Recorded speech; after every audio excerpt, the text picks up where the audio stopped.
Good morning, all. As I read the names of the people of the posts that are being recognized, I'd like members of those posts to stand up so we can see who's making a difference for the children and youth of our communities. Category 1, Certificate of Excellence will be mailed to Big Lake, Post 147.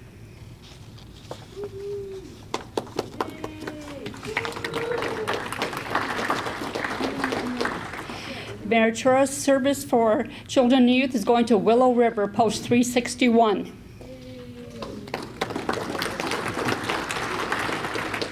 And in Category 2, the Children and Youth Excellence Award is going to Adams, Post 146. The Meritorious Service for Category 2 is going to Deer River, Post 122. In Category 3, the post is 134 Walker. The Meritorious Service Award for Children and Youth is going to Austin, Post 91. The Category 4 post for excellence is Albert Lee, Post 56. The Category 4 post for meritorious service going to Anoka, Post 102. I want to thank you all these posts for participating and making a difference in your communities with your children and youth. Thank you, Commander Paul, for the award. Thank you, Karen. Next up, Americanism Chair Tess Davis.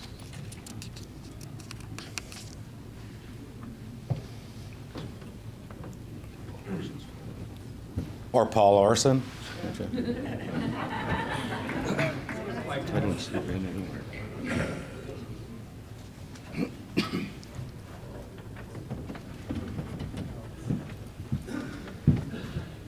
Thank you, Paul. We have the Americanism Awards certificates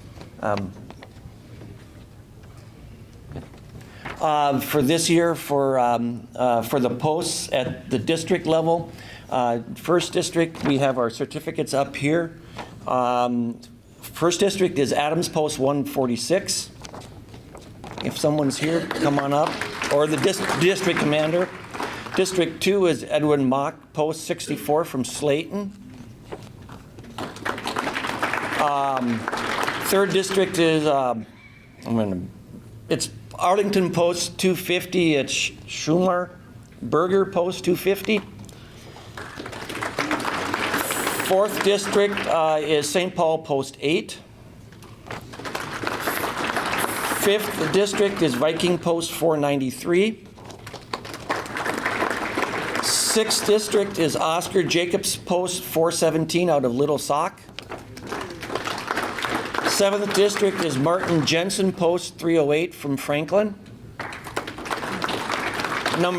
District 8 is Herbert Zimner, Post 476 from Lawrence Lake. Ninth district is Cornell Severson, Post 17 from Pelican Rapids. 10th district is Jens Jensen, Post 243, Ascoff. The distinguished certificate of distinguished service for the most hours per post is Post 599 out of St. Paul, the 3M post. And then the certificate of meritorious service goes to Jensen, Post 243 out of Ascoff. Thank you, Mr. Commander. Thank you, Paul.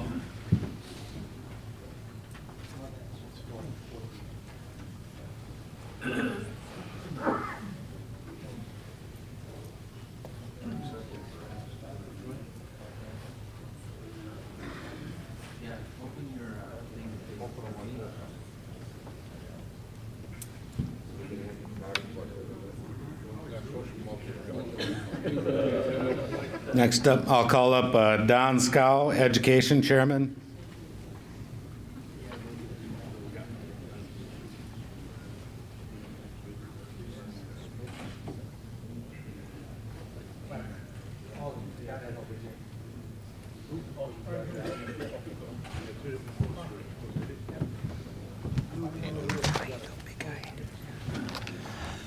Good morning, Minnesota.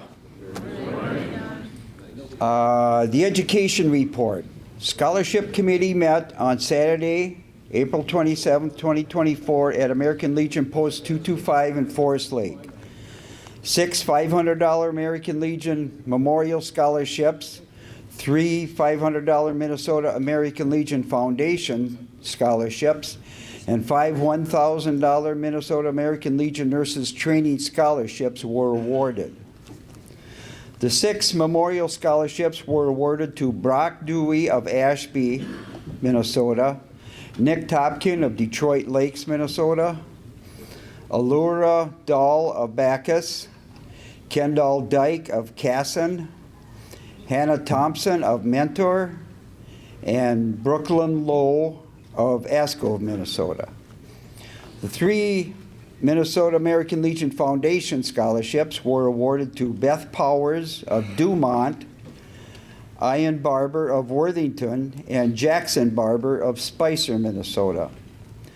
The 5 Minnesota American Legion Nurses Training Scholarships were awarded to Kylie Fossil of Hoyt Lakes, Minnesota, Trish Gephardt of Detroit Lakes, Paige Maurer of Foley, Brian Froelich of Farmington, and Anna Meeker of Green Isle. We congratulate the scholarship recipients and wish them well in their continuing education. I would like to thank the other members of the selection committee, Tess Davis, Art Topkin, and Paul Orson. I would also like to thank Department Commander Paul Hassing for the appointment, and it's always a pleasure serving the Department of Minnesota. That's my report. Thanks, Don. Thank you, Bob. Thank you, Don.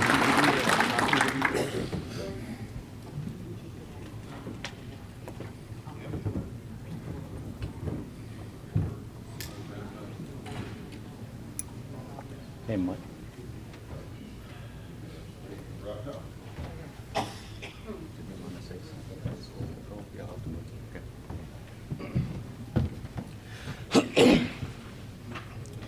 For Safety School Patrol, on behalf of James Blakesley, let's take a moment of silence for James.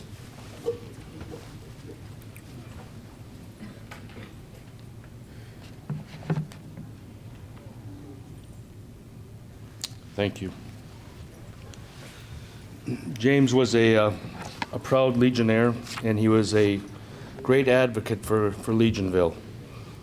He normally hands out the George J. Kaisersat Award for the School Safety Patrol Distinguished Service Award every year.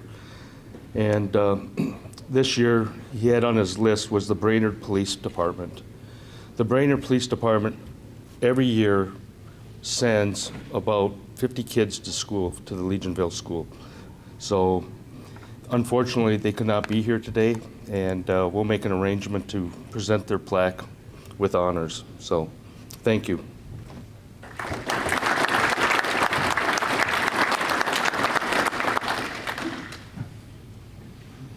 Still have Law and Order Chairman. Oh, he is? Yep, just Oh. Oh. We have a donation for Legionville.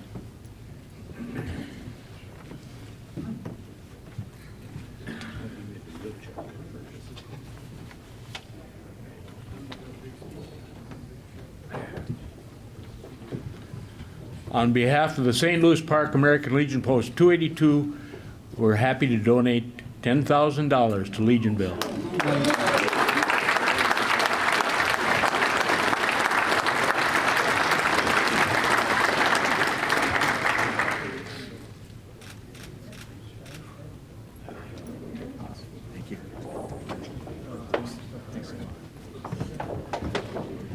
We're going to go back a little. I see Ben Johnson is here now.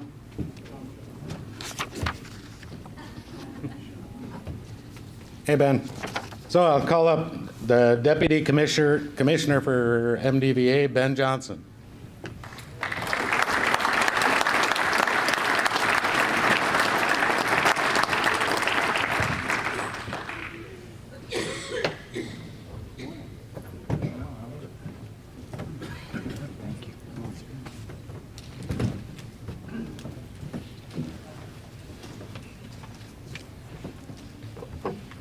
Good morning. I apologize, I was next door interacting with the auxiliary. Good? A little closer. Closer, yeah. I was waiting for 9:30. I was next door looking at the occupants of the auxiliary hall and realized that you guys were moving without me, so I apologize for being late, early. On behalf of the Minnesota Department of Veterans Affairs and Commissioner Brad Lindsay, thank you for the invitation and the opportunity to join your convention today. It was great to see so many veterans and supporters at last month's commemoration of the 50th anniversary of the Vietnam War. I'm sure that there are people in this room who were there at the Mall of America. Thank you for your support for that event. As Deputy Commissioner for the Minnesota Department of Veterans Affairs, MDVA, I'm proud to support Commissioner Lindsay in representing our state's veterans and their families.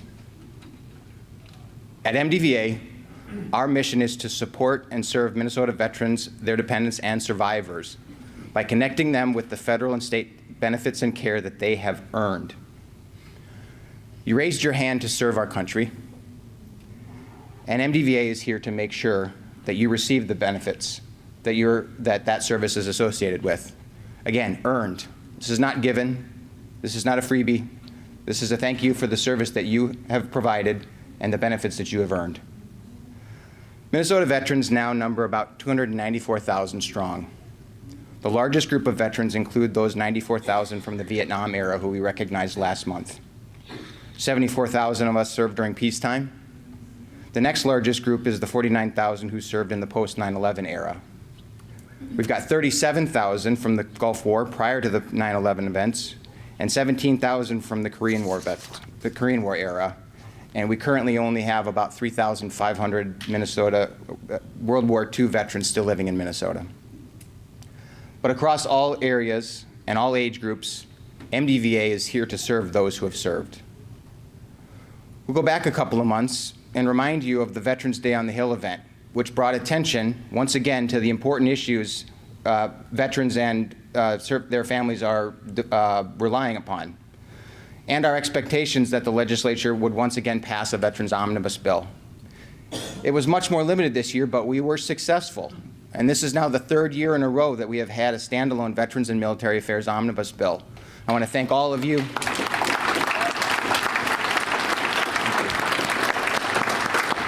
Right back at you. I want to thank all of you in this room and all of your posts and members from across the state for making that a successful event. We were proud to receive some amazing funding last year, and I need to remind folks, I apologize to Ms. Christy Janigo about missing her update from earlier today. I'm sure that it was covered, but this is a 2-year biennium, and last year we were extremely successful in the state of Minnesota in securing additional benefits for veterans and their families and dependents. We were able to secure additional funding for the post-9/11 service bonus. The application period for that just ended at the end of June. And I'm very excited to announce that more than 30,000 applications were received, and we distributed more than $27 million to post-9/11 veterans in the state of Minnesota. Thank you. It's an exciting opportunity to recognize this group of veterans, my group of veterans, and also say again thank you to those who served prior to us. Something like that wouldn't have happened had not the advocacy of the Vietnam era veterans, the Korean War era veterans, and the World War II era veterans stood up and said, not again, we're going to make sure we take care of these post-9/11 veterans, and I thank you personally. We also received some additional support for homelessness prevention in the state of Minnesota, and we're within a few veterans of declaring the Hennepin County continuum of care as homeless, functional zero, acquiring the functional zero status from the US ICH.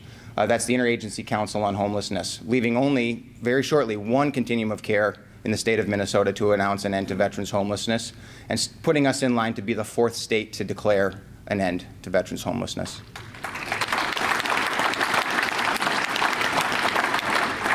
We also received support to stand up a community-based healthcare program to support our suicide prevention efforts.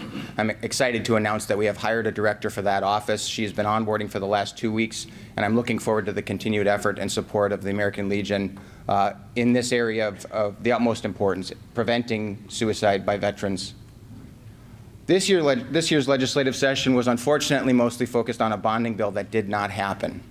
Politics got in the way of supporting very important initiatives for a lot of infrastructure throughout the state of Minnesota, including and not limited to investments in campuses for the Minnesota Veterans Homes, as well as our cemeteries.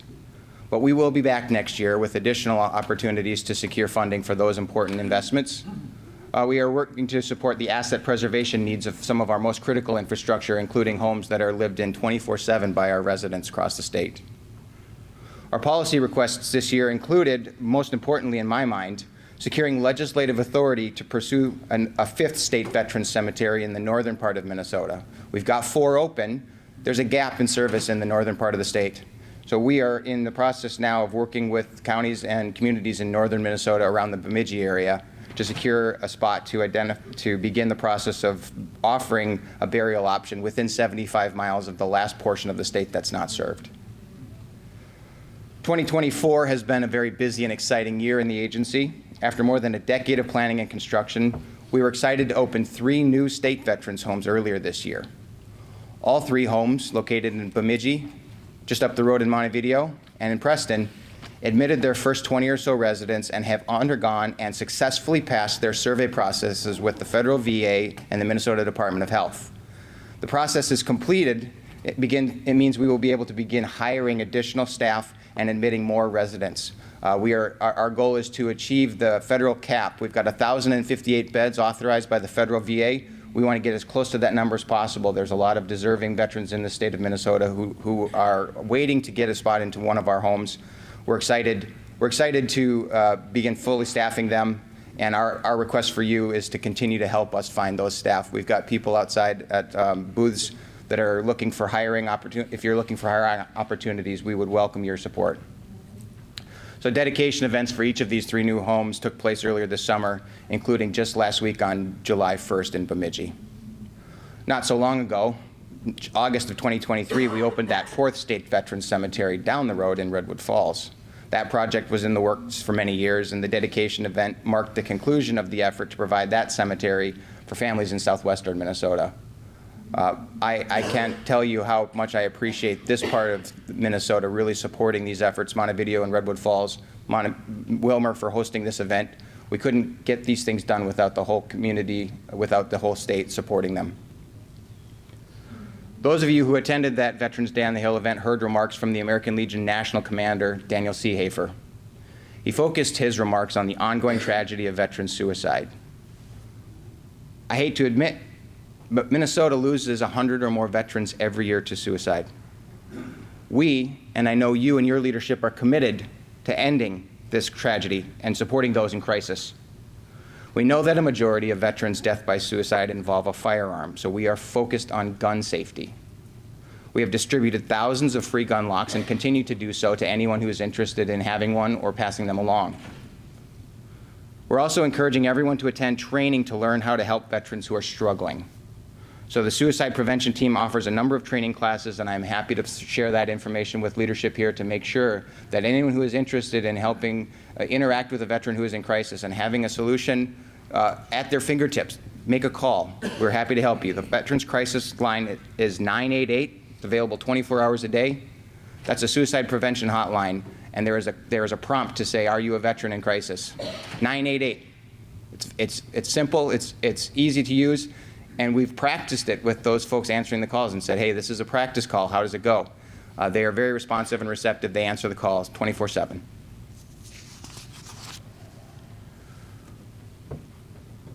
We also believe that every Minnesota veteran deserves a safe place to live. And as I mentioned earlier, another critical issue for MDVA remains ending veterans' homelessness. Our homelessness team is still serving more and more veterans, and it is making a difference. Among the 10 areas of Minnesota working to end veterans' homelessness, as I mentioned, 8 have already achieved that goal, and we are on the cusp in Hennepin County of being the 9th. A declaration to end veterans' homelessness does not mean there will never again be a homeless veteran. But it does mean that a community will have the resources and the response in place to ensure that that homelessness is prevented whenever possible, or that it is brief and non-recurring. Again, we can't say that homelessness will never happen again, but we can commit to having a resource available to every member of this community, every member of the state of Minnesota, if they are facing homelessness or are in a position where there's a challenge. We look forward to achieving that milestone in Hennepin County soon, bringing us one step closer to being that fourth to declare. I checked with the homelessness team yesterday just to be sure. There are no other states that are even close to where we are at. So bringing home that fourth place finish, I'm proud to stand there and say, I'll take fourth. Finally, as I mentioned earlier, we were honored to host that very special event last month, commemoration of the 50th anniversary of the Vietnam War. We know that many of our Vietnam era veterans did not receive the homecoming that they deserved, and because of them, some of that have struggled and have never really received the benefits that they deserve and have earned. That event was an opportunity to offer that thanks, demonstrate that respect, and continue to encourage them to reach out to you and to our partners in the County Veteran Service offices throughout the state of Minnesota. Between the veteran service organizations and the CVSOs in this state, we can reach Vietnam-era veterans to make sure that they know things have changed and there are new opportunities. For instance, the PACT Act that was rolled out within the last 16 months does offer additional opportunities for Vietnam-era veterans as well.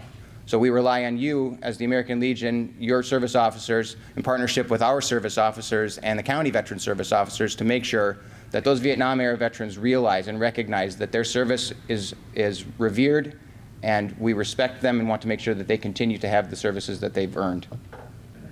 Thank you again for all your work to support that event and for this one. Thank you to all of you who have served. I'm going to end with just a couple of suggestions. These are directly from the Commissioner. Complete the training to support suicide prevention efforts. There are a lot of opportunities. MDVA has a plethora of resources. I know your leadership does as well. Complete that training. Help out your fellow men and women.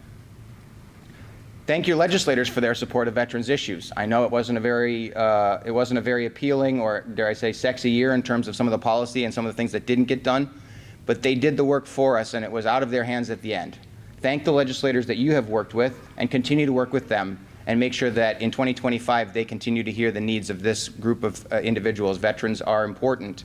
They need to know that, but they also need to hear thank yous. And finally, encourage those you know who are looking for a job to consider MDVA. We need staff to care for veterans in our new homes and throughout the agency. And I can attest it is not easy to find a more honorable line of work. Again, if you have any questions, feel free to reach out to me. You can use the 188 LinkVet line or visit our website at minnesotaveteran.org. And again, thank you for the opportunity to join you today. I apologize for being early and late, and I look forward to sticking around and hearing some more presentations. Thank you, sir. Thank you.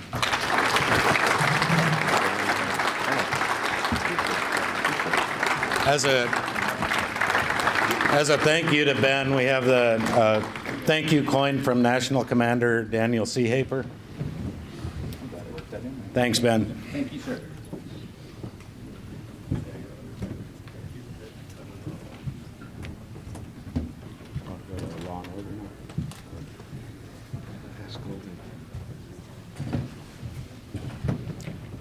So with that, as much as I hate to give up the microphone to Pat Logan, we'll have our Law and Order Chair, Pat Logan, come up.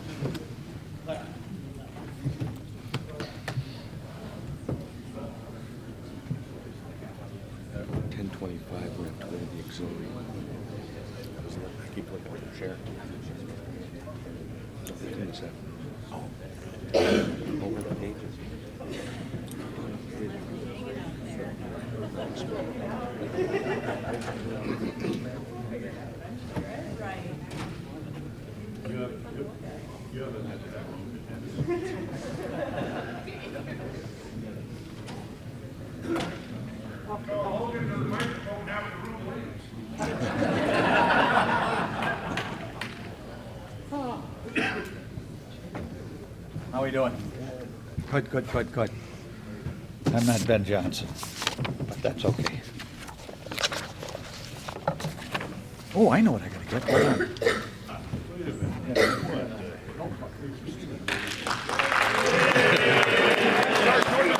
Thank you, Pat.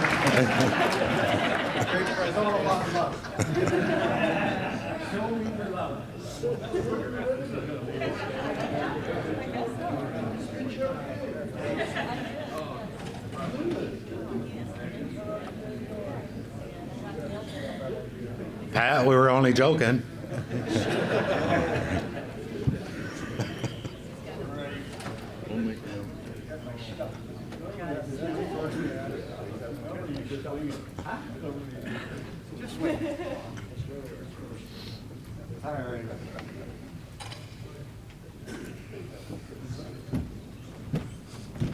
I'm ready. All right. Morning, everybody. I got a better good morning from a bunch of third graders. What's that all about? Morning. Morning, everybody. Morning. Much better. Hello. Oh, my God. I suppose you're all wondering what I'm up here for. Yes. It's the... Tell a joke? No, I can do that later. But it's my honor, being working in law enforcement for 29 years, to be able to be up here and introduce the best of the best. Because we have the best firefighter of the year and the best law enforcement officer of the year standing here before you.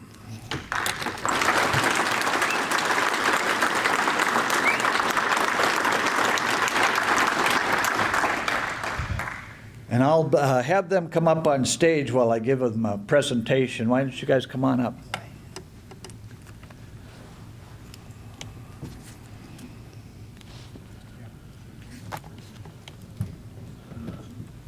I'm going to let Shelby introduce herself and tell you where she's from and how long she's been with Lino. And then we'll let Brian do his thing. You tell him your last name. I can't pronounce it. Well, good morning, everyone. Good morning. Oh, see, I got a good one. Yeah, of course. Well, I'm Shelby. I grew up in the Cambridge area. I've been a police officer with Lino Lakes for almost 3 years now. So, my honor to be here. What's your last name? Oh, sorry, Shelby Bonzik. There you go. Go ahead, Brian. Good morning, everybody. My name is Brian Gustafson. I grew up in Lindstrom, Minnesota. I've been a firefighter for 13 years, and 6.5 of those years have been with Lino Lakes. Good one. Okay, I'm looking for the commander from Post 566 and the district commander from the 10th District. Come on up here. These are the people that submitted the names of these two individuals. So they're responsible for whatever happens up here. How's that walk feel? But no, Post 566 submitted the names of these, the firefighter and the top law enforcement officer of the year. And I tell you what, it's their hard work and dedication that got them here. And I just want them to come up and say a few words.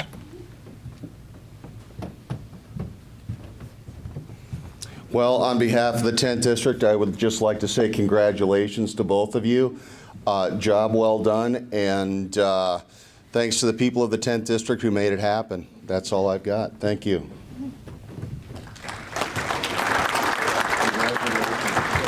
Hi, I'm Scott Nordstrom, Post Commander of 566. I'm very appreciative that they could make it here today and get the award that you justly deserve for the work they do in their community and the much work they put together for us. So I'd like to thank them for being here.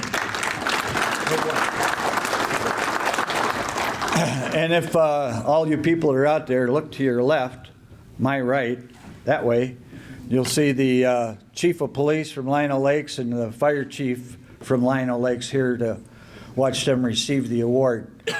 And where's the awards? Here we go.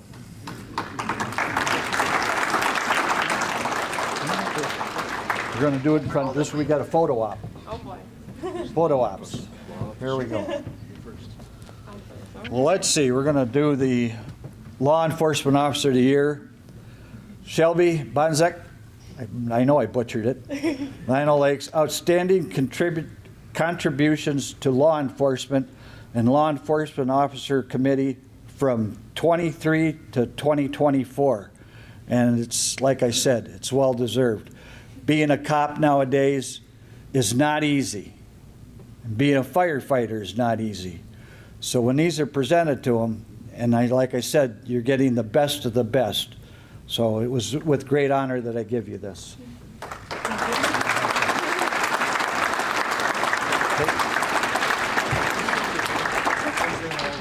You in the middle? Oh, you know. Okay. I suppose I You've can do never been in the that. middle before, have you? Here. Good one. Thank you. Thank you. Great job. Thank you. Okay. That's the officer. That's hers. Where's the firefighter? Okay. That's yours too. Oh, thank you. You got two. How good is that? Okay. Now we're going to give a presentation to the top hose dragger. I can call them hose draggers because they were my favorite people in all the world. When you're sitting there doing the pump on the chest and that, the first people you're looking for is those hose draggers. And the firefighters are the best. I mean, God knows what I'd do without them. First day on the job, 1980. I am bringing the kids across the street for school patrol. And down on the other end, there's a lady and her 3 kids, and they decide to cross down at the other end. Anderson window van is coming down the street. Sun is in his eye. He doesn't see him. Hits all 4 of them, and they all go flying. My first day on the job. I'm going, what's this all about? I got to stop traffic and do triage and all that stuff. So these are my favorite people in the world. And I'd like to present the Firefighter of the Year, presented annually. And the post submitting the post, of course, is 566. The winning application Firefighter of the Year is Brian Gustafson. Easy name, Gustafson. And here's yours. And here's yours. Thank you so much for everything you do. You ready? Yeah, let's have Brian in the middle. Yep. And then Commander. Here we go. Thank you. You betcha. Thank you. All right.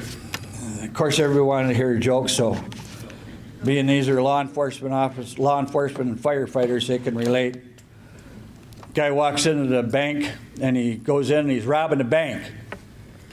Robs the bank, and on the way out, there's about 5 people in the vestibule there, and he says, the first guy, he said, you see me rob the bank?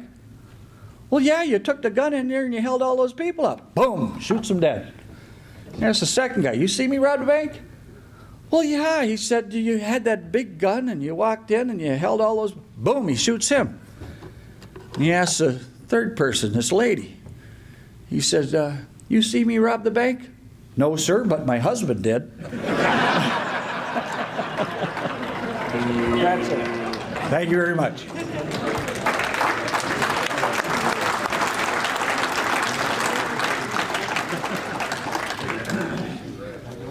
Thank you, Pat.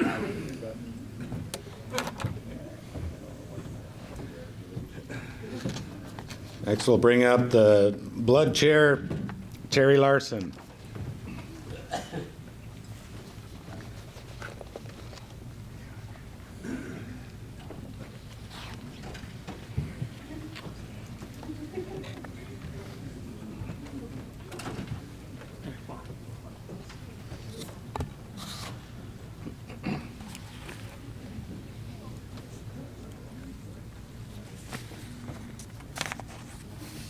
Thank you, Commander, for this appointment. Blood, the gift of life. Donating blood symbolizes a helpful and responsible gesture, not only to the person in need, but also towards society at large. Advantageous for the body, blood donation is not at all harmful for the body.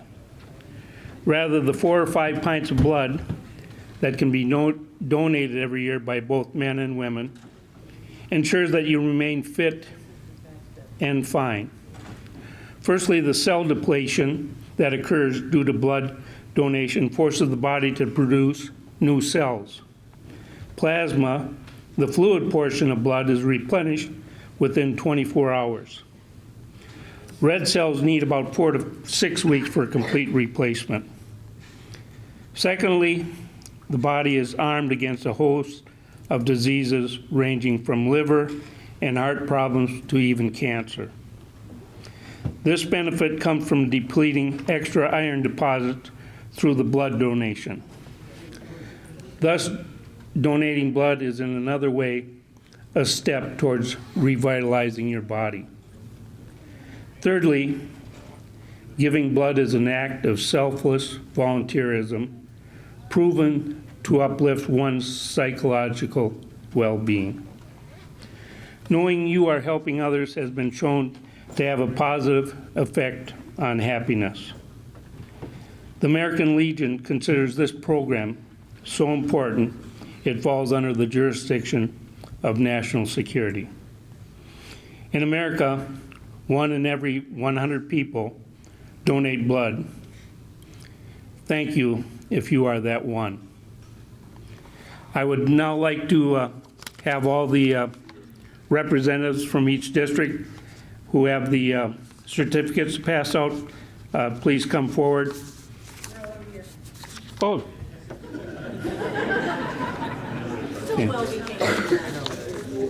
Okay.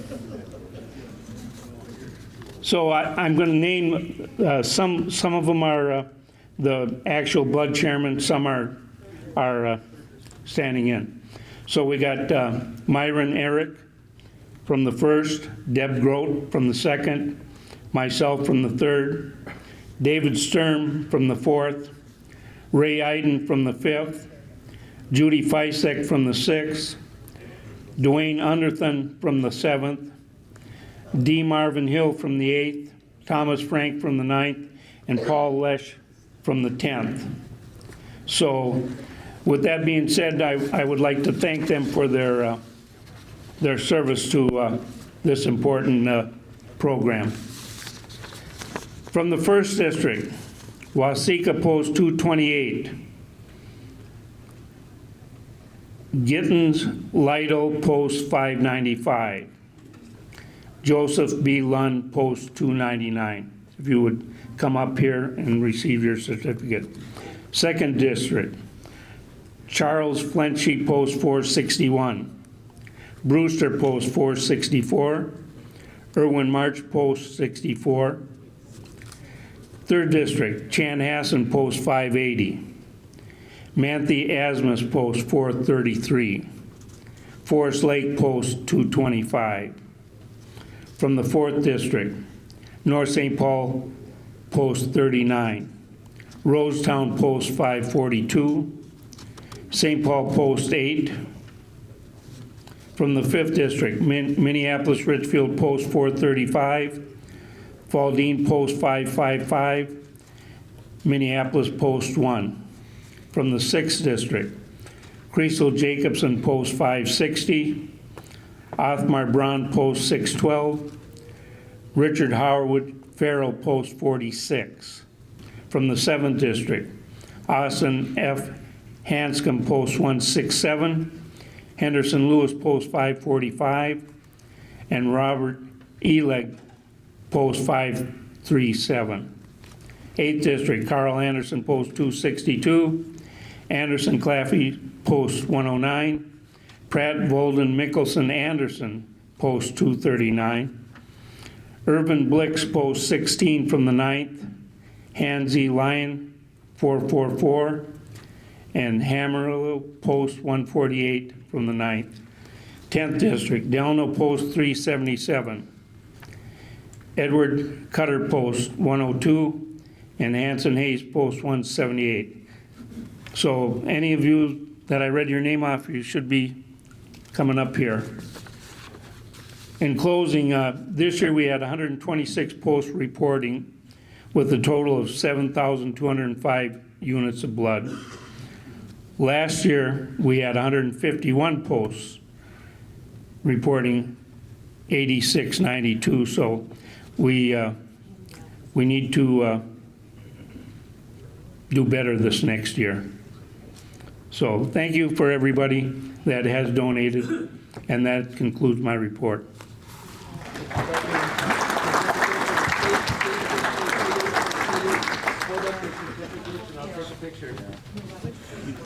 Thank you, Terry.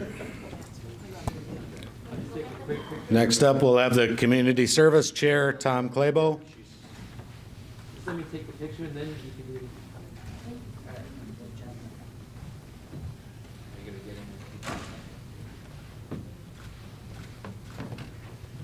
Thank you for the honor. Community service. Let's see. Can you guess who's going to play Santa Claus at our special needs Christmas party this year? Any questions? All right. Of course, like every year, we hold off so everybody gets their chance to submit their forms. So our plaque winners will be getting your plaques in the mail, like usual. But I would like to announce our plaque winners. Would you like to have the plaque winners get a picture or anything like that? Or sure. Well, if you'd like to come up and stand over here, maybe get your picture taken. We have most dollars spent winners, plaque winners. We have in category 1, we have post 343. Category 2, we got post 36. And category 3, we have post 216. That's our most dollars spent plaque winners. And we'll also get the other plaque winners for the average volunteer hours. And so we have category 1, we have post 64. Category 2, we have post 36. And category 3, we have post 86. And that completes the plaque winners. If they'd like to come up and get your picture taken, you will receive it in the mail. You know how that goes, right? So, no? If you'd like. And I do have certificates of appreciation for the following posts.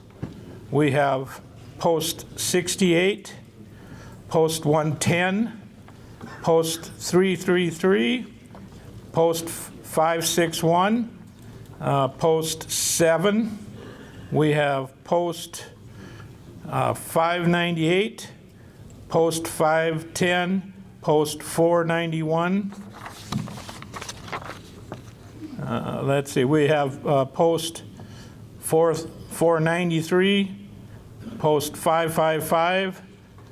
We have post 340, post 482, post 112, post 237, post 245, post 167, post 476, and post 262, post 109, post 242, post 24, post 361, and post 201 are our certificates of appreciation.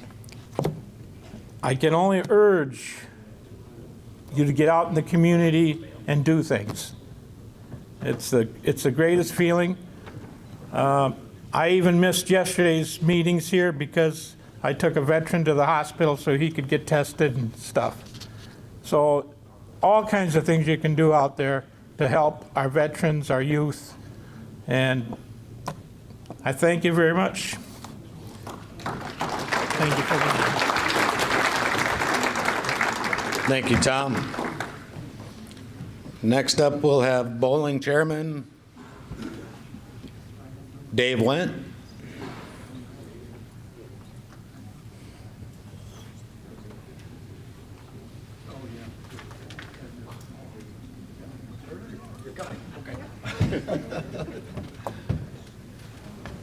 Oh, set that down there.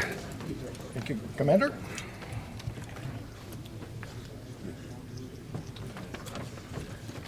Good morning, Minnesota. This is my first year as chairman of the bowling committee. I've bowled competitively for 50-some years in tournaments and probably 30 years around the U.S. in national tournaments. But this running a tournament is quite an undertaking. Very definitely an eye-opening experience. Need to thank the committee, Pam Hoschel, who's not here, Leroy Gonzalez of the SAL, and our secretary, Carrie Lamb, and also past chair Bob Mace, who's no longer with us. And we have a new replacement, Les Thompson, will be coming in. I believe this may be a first that we've ever had for the tournament.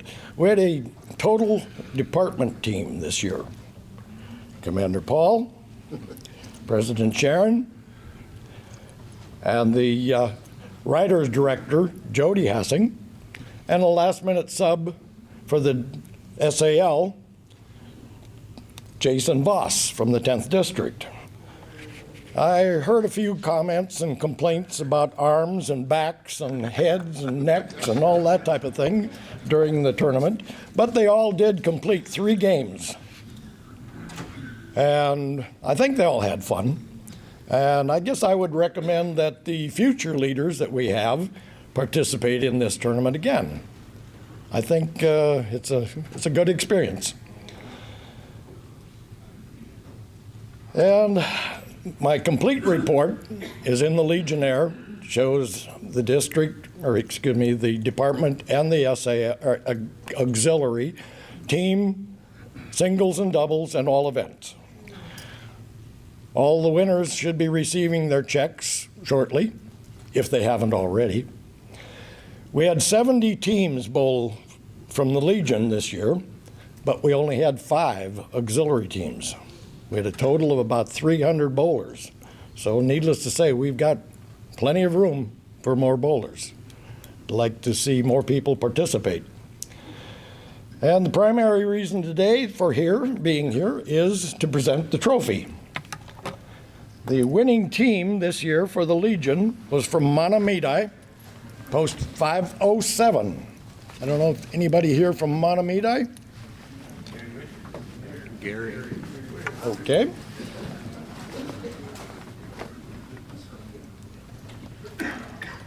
The members of the team were Ken and Bob Lagan, Mark Morris, and Todd Rogers.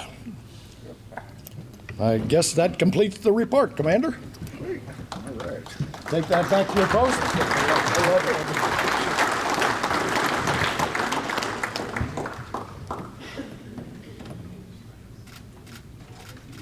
Congratulations.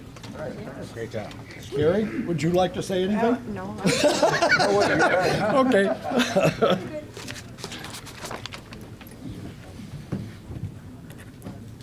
Yeah, it was a lot of fun on that at the bowling tournament, and all those complaints he was talking about were from me.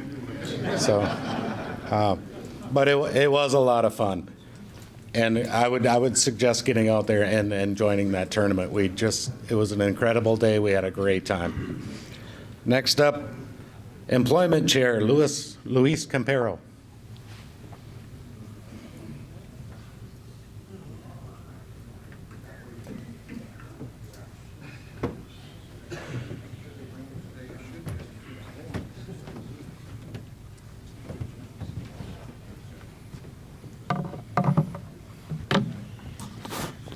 Good morning. First, I would like to thank Commander Paul Hassing and the department for the chance to serve in this capacity. I would like to ask all of you, my fellow Legionnaires, if you would want to showcase your community, please nominate a Veteran Employer of the Year. We've had very few nominations in the last few years, and there are very few nominations at national. So we have a real chance to showcase Minnesota at the National Convention by having our nominated Veteran Employer of the Year actually go to national. So please consider doing that. You can get with your department commanders, and they can get you the information on what is necessary to nominate a Veteran Employer of the Year. So I would ask to do that. Today I'm here and I'd like to present the award for Veteran Employer of the Year to Josh from Crosby Ironton Trucking. Transportation, sorry. Would you like to come and introduce yourself, please? Yeah. Good morning. My name is Josh Schiffler, owner of Crosby Ironton Transportation. We're a school bus transportation company in Crosby, serving Crosby Ironton school districts, Cross Lake Community Schools, and also helping out with the Brainerd transportation as well at times. So, been honored to be here. I'm Dennis Schiffler, Wade Park, Silver Star, Post 428. I nominated Josh, and I want to bring up the fact that Lewis said there's few nominations. It's hard to find somebody that qualifies because 10% of their employees need to be veterans. So if you start doing some investigating, companies like that are tough to find. So I'm glad we found Josh, and congratulations for the award.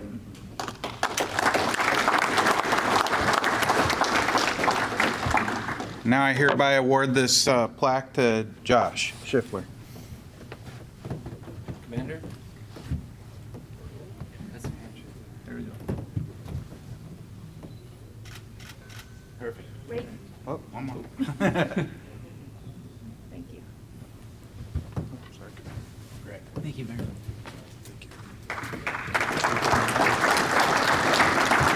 Thank you very much. And we'll have a shooting competition. James Holtgren.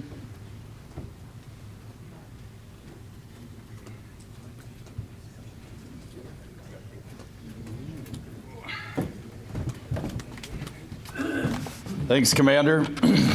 So we had our first annual. All right. Luckily, they don't got to make a donation for that one. Oh man. All right. So just want to give an example. This is the targets we were using for the first annual shoot. We did it at the Minnesota Sportsman. Can't hear you. Can you hear me? So we had the first annual Department of Minnesota shooting competition at Modern Sportsman up by the Northtown Mall.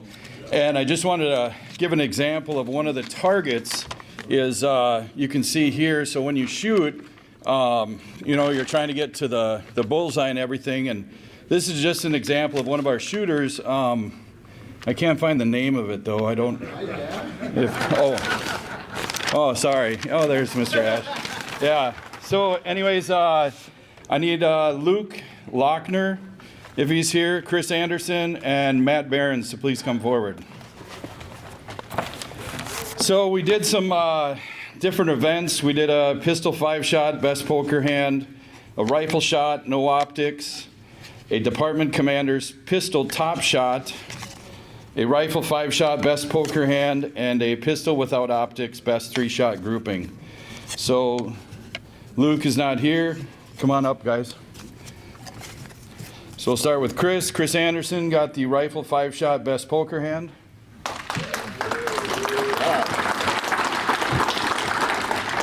Mr. Behrens, pistol 5-shot, best poker hand. All right, thank you. The rifle shoot, no optics, 3-shot grouping.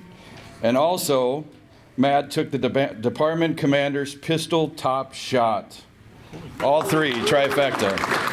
So Luke's award, we'll get it to him, mail it to him, and next year we'll look at doing the same competition. We'll put the information out for everybody, but it won't be till next spring. So thanks, guys, and thanks for everybody else that came in. One note, we might have the ammunition sponsored next year by Federal.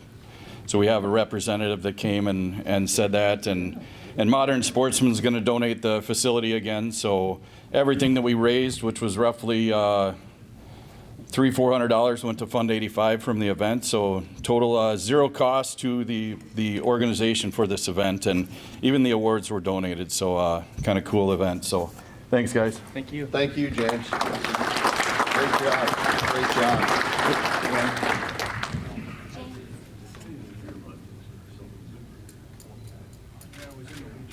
Thanks, guys. Thank you.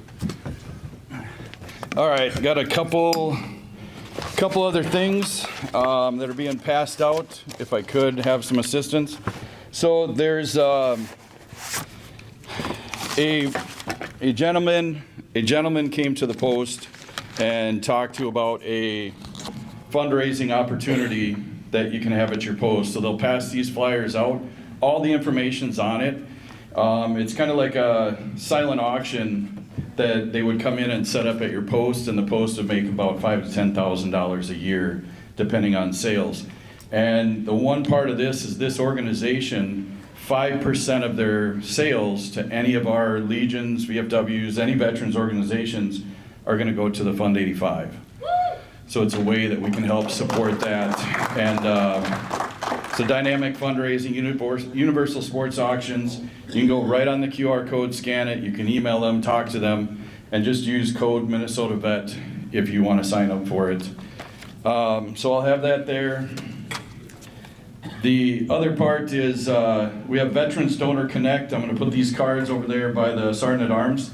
So there's a guy named Virgil Hentz, and he's off of 10494. And this gentleman's organization, when you get donations of scooters, you get walkers, wheelchairs, anything that just piles up at the Post, and you're like, what do we do with it? A lot of times people will donate to like Lutheran charities in the cities, or for us, we found Virgil. He has a storefront, and if you need something, or if you have a vet in need that needs a walker today, you need a ramp, you need hospital beds, he has everything there. So we reach out to him, he'll come and collect all the items, and then donate them to any of the vets that need them. There's zero cost to it. So it's a completely nonprofit for them. So they're not charging anybody for this stuff, but they'll come pick it up. Day to day at Osseo, I get requests from all veterans trying to drop stuff off at our facility. We don't have the space for it, but this guy does. He's got a huge storage unit down in Bloomington that's packed with it. So I'll leave his card. You guys can talk to him. State Fair is coming up August 27th. We'll be doing, we'll have the department tent there. If anybody would like to help with that isn't going to the department or the national convention, let me know or get a hold of me on the MC team through Teresa, and we can use some volunteers for the day. And lastly, put this back up. If I can, Commander, I got a check for you. Yes, you can. So $2,000, Fund 85 from the Osseo Maple Grove American Legion for the Commanders Project.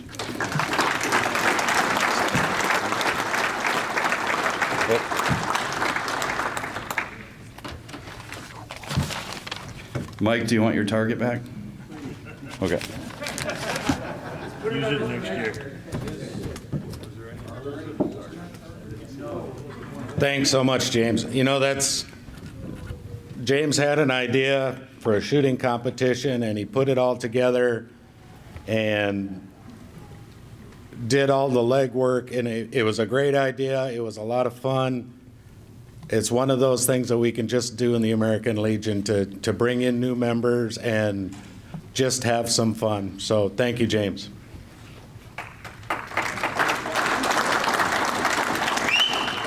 And next up, we'll have Ray Kane, the Department Services Officer.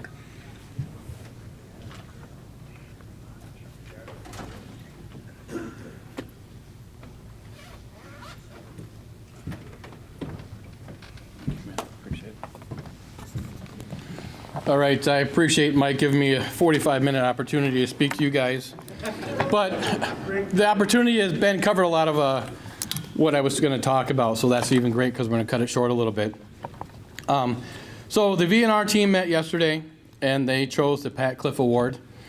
This post is very active in their community, and they do Memorial Day events, and they hold parades and do a lot for veterans. And we'll be mailing out their plaque and everything. The post that got the Pat Clifford Award is Alexandria, Minnesota, Post 87.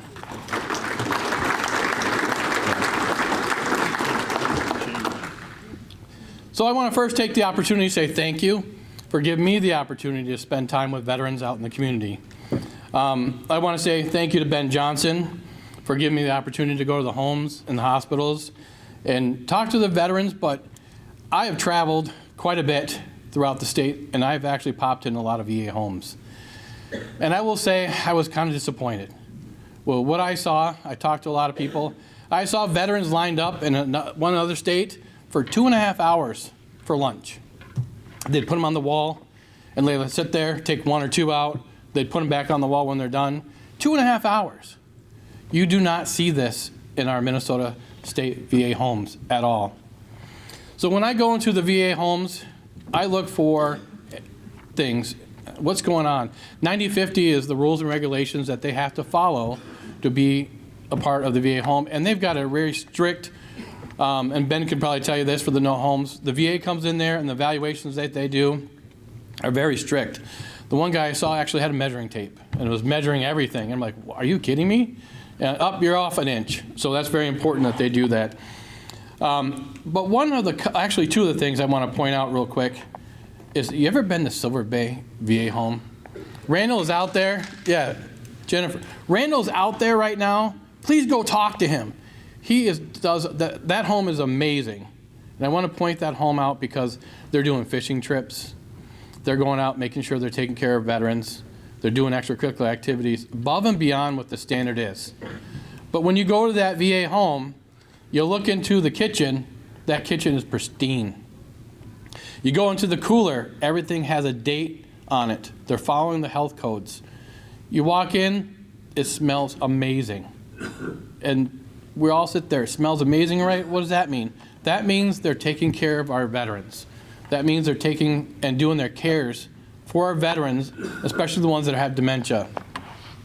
Silver Bay's got a new program, they got a consultant in there, and they're helping our veterans with dementia that are struggling in other homes.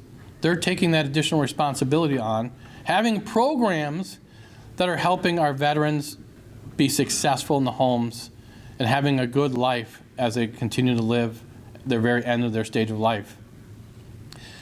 They're doing amazing. And then I want to talk about Preston Cemetery. Have you guys ever been to the Preston Cemetery? Yeah. That place is absolutely amazing. So I went there and I looked, the trees next to it are all formed perfectly. There's not mulch outside of that round circle around that tree. Walking down, every stone is clean and pristine. The weeding, everything's dusted. It looks, and it's honoring our veterans when they go to the next place. So then I went and I said, okay, this is great. So I went back and looked at their shop, and all their equipment was clean, neat, and taken care of. That shows the dedication to our veterans in our area. So I want to thank MDVA for what they do for our veterans, but the biggest thing is thank you guys for going into the homes and making it better. You're there to enhance the lives of our veterans, and we have tons of posts, like Two Harbors. Who's used to be in Two Harbors? Jennifer. They have programs there. They go fishing and do all these things for our homes. We have honor guards that go to the Fort Snelling Cemetery. A lot of these programs would not continue if it wasn't for the post filling in. So we want to say I appreciate that for everything that you guys do in the posts. And I'm not going to talk too long. I'll give the microphone over to Janet for Fund 85. So I want to say, once again, I appreciate the effort that you guys put in towards the homes, the hospitals, the cemeteries, and thank you.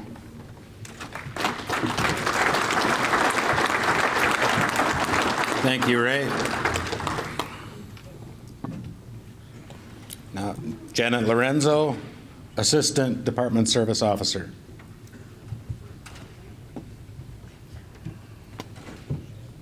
And Lloyd Ricker.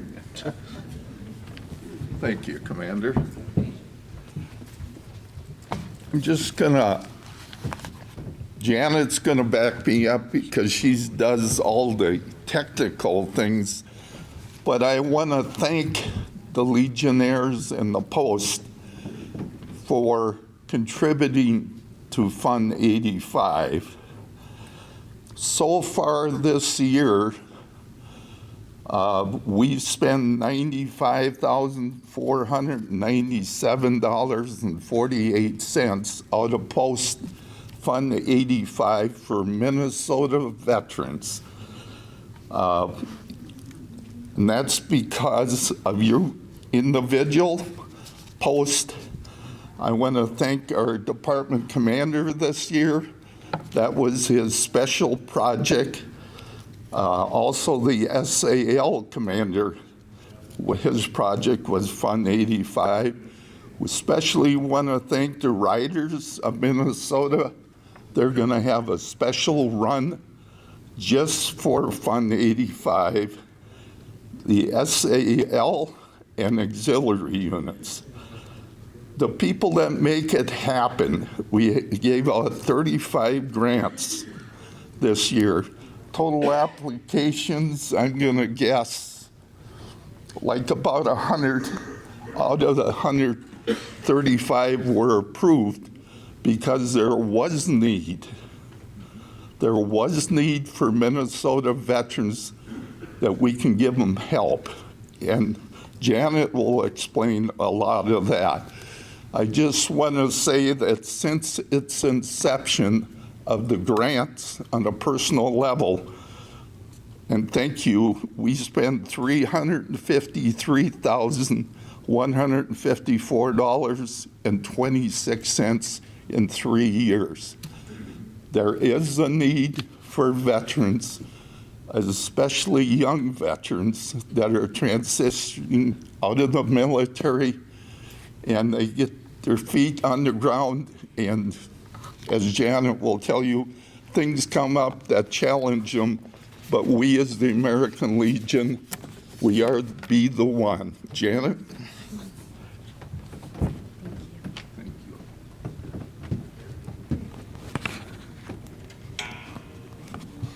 Ooh, it almost dropped. I got it. Yes. Good morning, everyone. My name is Janet Lorenzo. I'm your Assistant Department Service Officer. I'm going to be talking about 3 different things today. Are there any post-service officers in the room? If so, please stand up.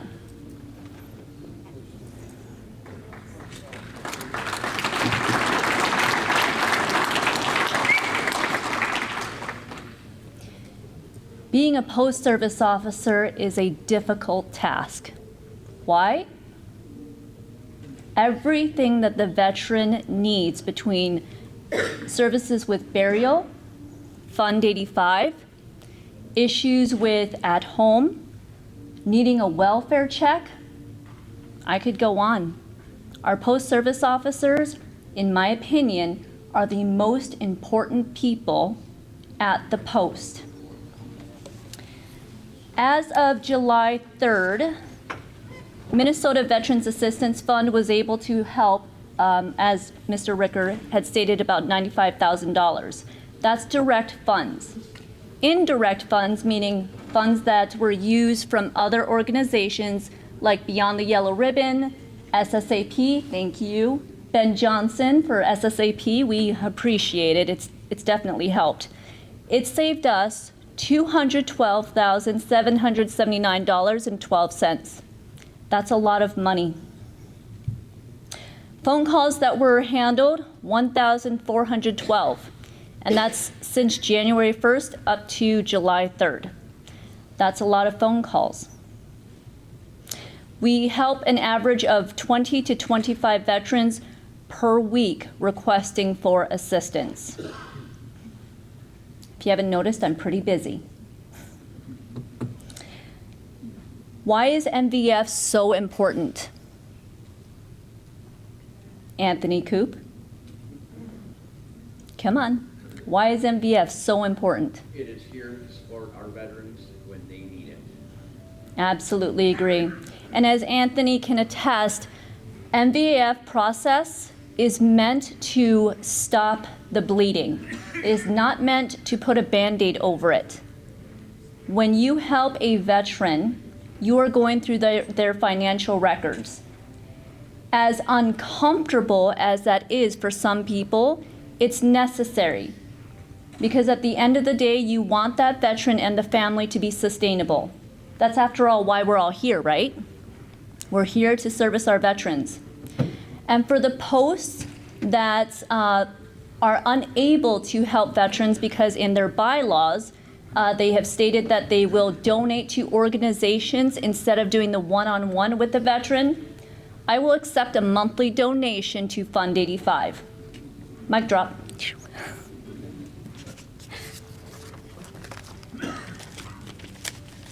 Moving on to the Color Ruck. I know it says I'm only supposed to talk about Fund 85, but I'm using this platform now. Color Ruck, we have a date of September 21st, 2024. The location will be one of the Three Rivers Park District. Thank you, James Holgren, for narrowing that down. We are going to have a color ruck similar to a color run. Essentially, we're focused on suicide prevention and mental health and physical health. Why is this so important? We lose 100 veterans per year to suicide. This is an issue in our state, and we need everyone's help to stop this. Minnesota is leading the nation. In everything else, I'm pretty sure we can focus on this as well. And then lastly, the Women Veterans Coalition. Not lastly, but meh. The Women Veterans Coalition. I am the chair for the Women Veterans Initiative. Some highlights that we've done. May 5th, 2014, the Women Veterans license plate became available. January 2nd is, when it became available, May 5th is when legislation was passed. The I Am Not Invisible campaign and traveling wall is available. We consult with the VA on women veteran issues, concerns, and quality of care, including the Women's Clinic naming nomination. And as of July 7th, 2023, we have a new monument was unveiled in Blaine, Minnesota, honoring women veterans in service. So if you would like to join the Women Veterans Initiative, please contact me. Cell phone number 612-468-6279. My cell phone number is also on the department website. And then lastly, I'm going to take my hat off here. I'm also the chair for the Gambling Control Board.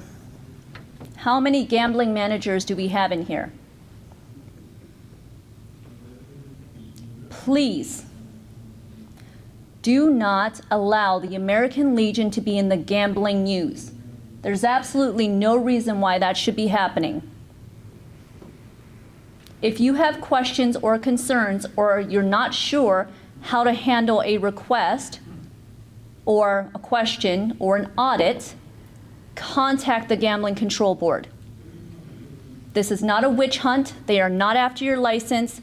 I do not want any more misinformation going out that the Gambling Control Board cannot be trusted. We are hitting almost $5 billion this year. We don't need the American Legion's money. So keep it in your own bank accounts, do your yearly training, and keep up on the audits. And if you have any issues or concerns, my cell phone number again, 612-468-6279. I'm here to help. Thank you.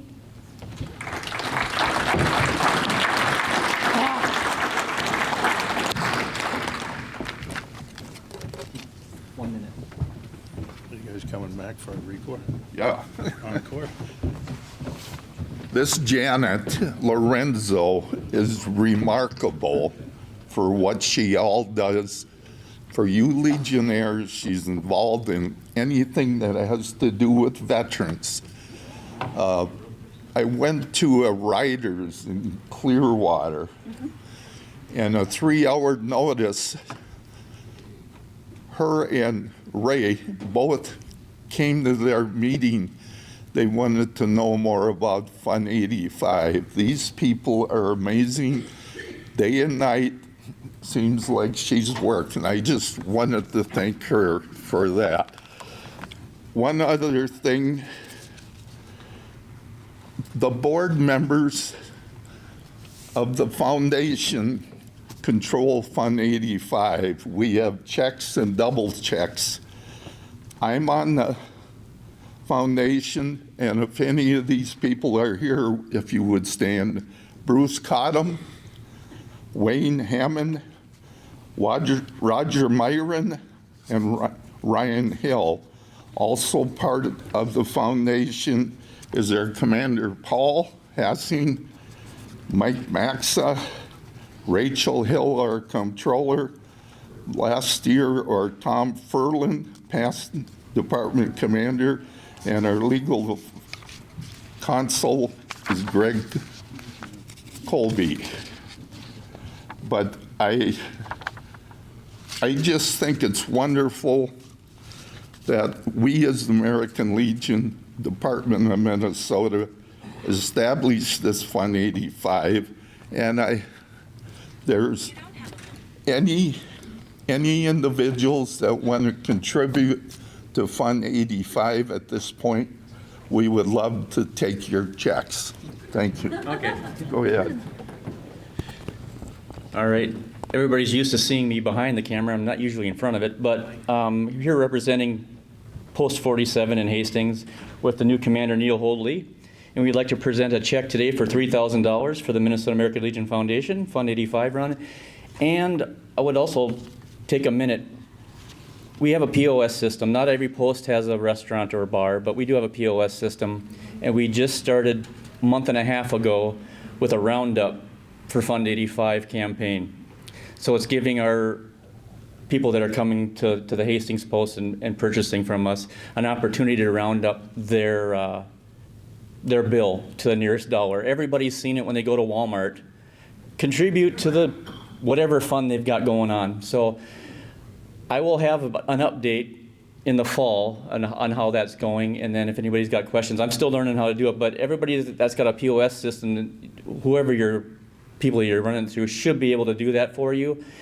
You can't make those contributions through your gambling, so your bar or restaurant would have to just write that check to the department. That's way around it. Because the Post can't give the gambling account money, but there's a way of doing it. Right now they can check our system and know how much that's going into, and every 3 months or so they'll write a check, and then we'll have that for Fund 85. And we also, in our Post bylaws, not bylaws, but our gambling, every month we're giving $500 to it this past year. So in all, I think it's about around $8,000 this Post 47 is given to the Fund 85. And if you can do that, if you got the money, if you're wondering where your money should go, maybe just set it up once a month, $100, whatever you can afford. Every little dollar helps. So we're really proud to be able to give this check for $3,000 today for the Fund 85. Thank you.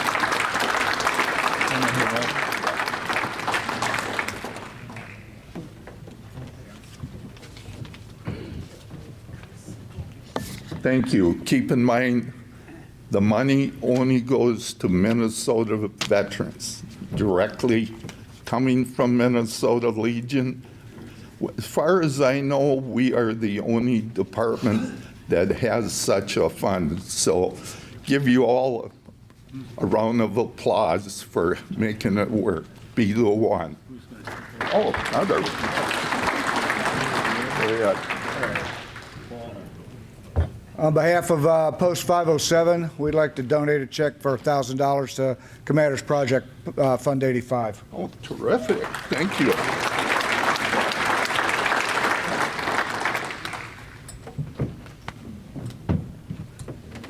Okay. I better grab my. You want your book? Minor details. Thank you. You'd be lost. I know.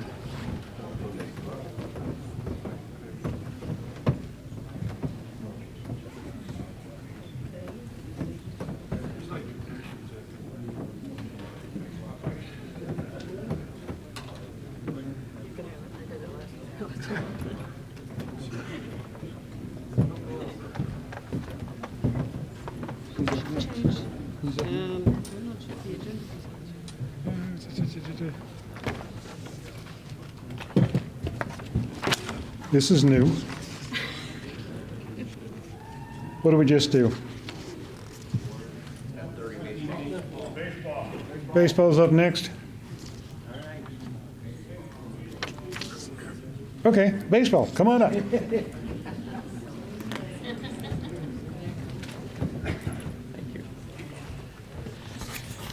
Hello, everyone. I'm Randy Schaub, your American Legion Baseball State Director. I have a little bit of bad news. We have 372 teams registered this year, which is actually down about a dozen from last year. But the good news is we still lead the nation by a large margin in a number of teams.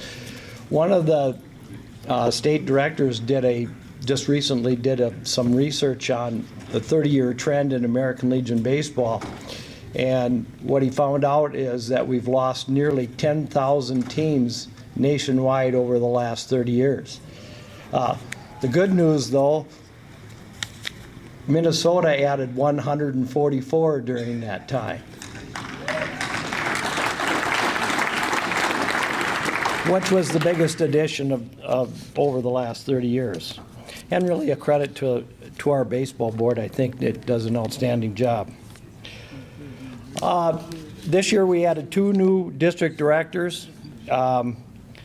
Seth Pugh will be serving the 10th district, and Mike Rothstein will be serving the 5th district. We are experimenting with a new class.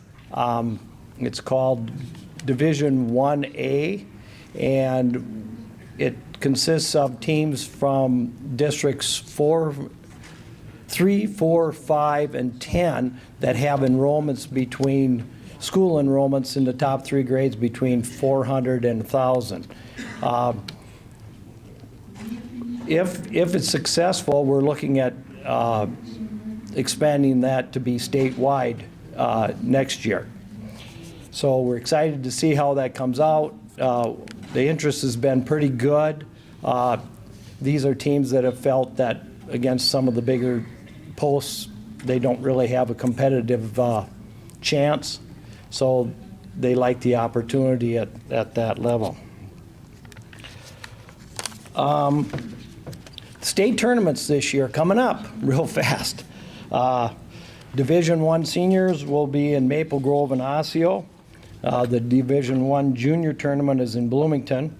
The Division 1A, the new D1A tournament, is in Burnsville. And the Division II senior is in Bird Island. And the Division II junior tournament is in St. Charles. And if you want to know about the dates and all that in details, that's all on our MinnesotaLegionBaseball.com website. Shields continues to be our co-sponsor for our state tournaments, at least for the 4 traditional state tournaments. And I'd like to announce, especially since he's here, Joe Barsh of Jordan will be added to the Minnesota American Legion Baseball Hall of Fame, along with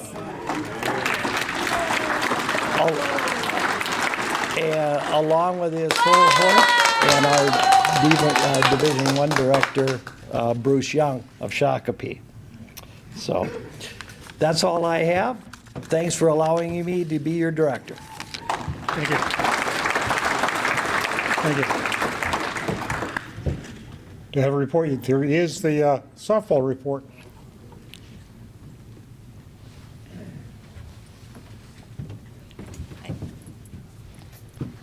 I'm Mike Arvidsson, your American Legion softball director.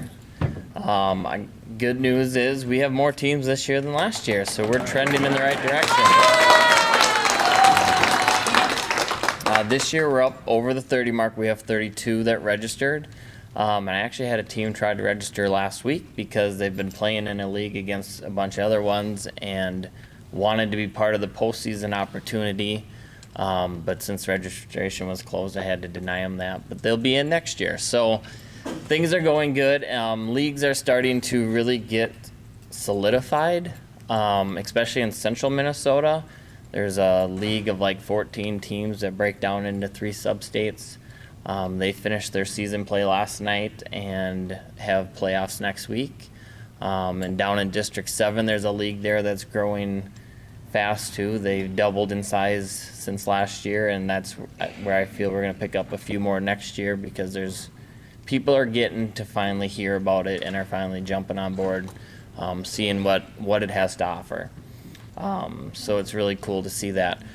St. Cloud Post 76 is our first state tournament qualifier this year. They won the East Central Sub-State a couple weeks ago. Our District 6 Director, Tom Fernland, was in attendance. So it's good to have him on board. Still looking for some more directors throughout our districts to help us continue to build this program in the right direction. The state tournament will be in Bemidji, July 26th through the 28th. And Bemidji actually has a nice setup with lights. So after our banquet on Friday night, we're going to do a home run derby and a bunt contest. Something we haven't done in the past, but something different for the girls to spice it up and let them get to mingle with each other and get to know each other a little better. So looking forward to how the program continues to grow next year, and yeah, really enjoy it. Thank you for your service.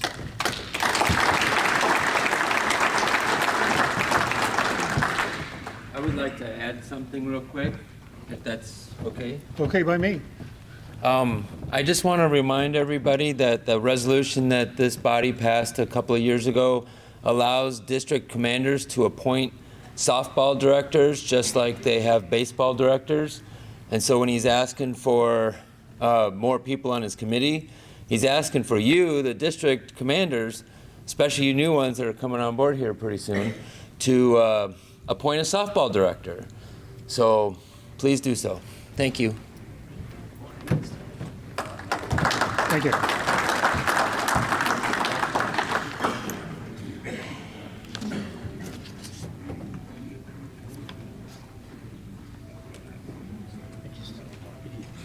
Oh, okay. You're good to go now. Your turn. I'm learning things. Okay. Can we have a committee report on Americanism?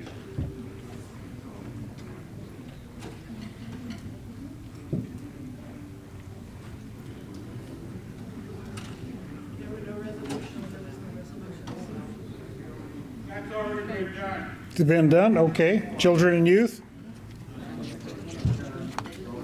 Am I confused? These are the ones that didn't hold meetings. Okay, convention committee reports. That's what we're, Did I go the wrong direction? I don't know. Am I right? You're right. We're good? Okay. Well, may I help you? Absolutely, please. Ones who had the resolutions need to come up.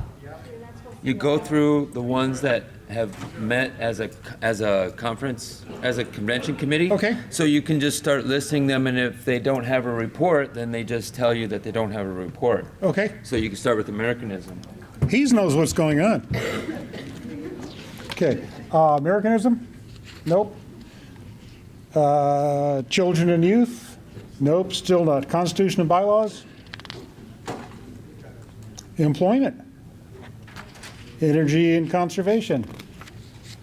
Who are you? Finance. Finance, come on up.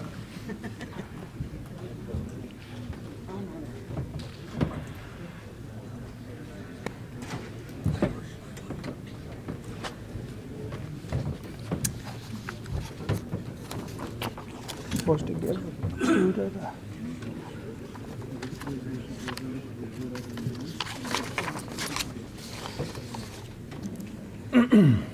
The Finance Committee meeting was called to order at 1:24 p.m. in the Executive Boardroom at the Best Western in Wilmer, Minnesota on July 11th, 2024. Dennis DeLong is the standing chairman and Rachel Hill is the standing secretary. All standing committee members were present except for Richard Woog and Paul Hassing. Resolutions 11 and 13 were assigned to the committee. Resolution 11 was passed with the amendment to remove the word war from the statement. The American Legion is an organization of war veterans. Since membership now allows all veterans, regardless of wartime status, a motion and a second approve the resolution as amended. Resolution 13 was also passed with an amendment. After discussion, it was decided that a statement should be added to clarify that the district delegate allotments would be sent to the district finance officer rather than the individual delegate. An additional resolved clause was added and worded was made clear. A motion and a second approved the resolutions as amended. The meeting was adjourned at 2:05 p.m. Resolution 11. Resolved, the American Legion Department of Minnesota Finance Committee recommends a $3 increase in department dues for the 2025 membership year, effective at the close of the 105th American Legion Department of Minnesota Convention, and be it finally resolved that this resolution is sent to the American Legion Department of Minnesota 105th Convention assembled in Wilmer, Minnesota, July 11th through the 13th, 2024, for concurring action. I make a motion to adopt the resolution.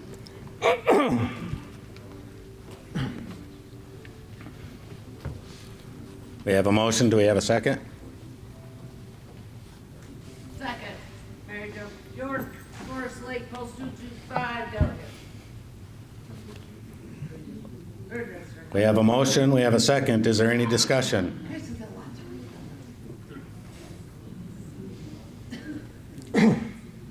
Hearing none. All those in favor say aye. Aye. Opposed, nay. Motion carries.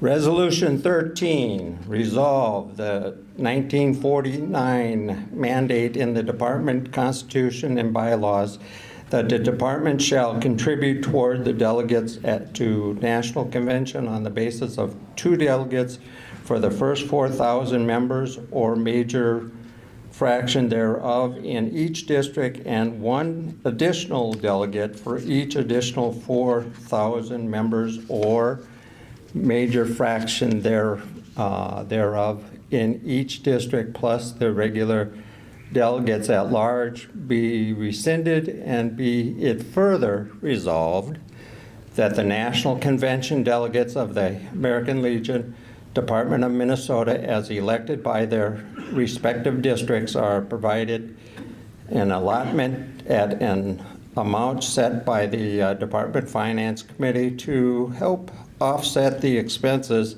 at the National Convention, and be it further resolved that the allotments provided for individual district delegates will be sent to the district finance officers for distribution, and be it further resolved that all allotments be provided, both district and at-large delegates, for equal amounts, established equality for each delegate attending the National Convention, and be it finally resolved that a copy of this resolution be sent to the American Legion Department of Minnesota in convention assembled in Wilmer, Minnesota, July 11th through the 13th, 2024, for concurring action. I make a motion to adopt the resolution 13.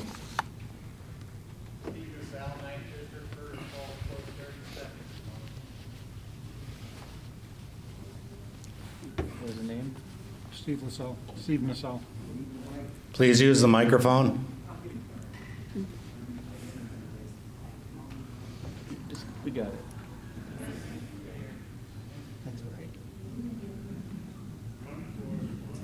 Steve Nassau, Fergus Falls, Post 30, 2nd Submission, 9th District. Thank you. We have a motion. We have a second. Is there any discussion? Hearing none. All those in favor signify by saying aye. Aye. Opposed, nay.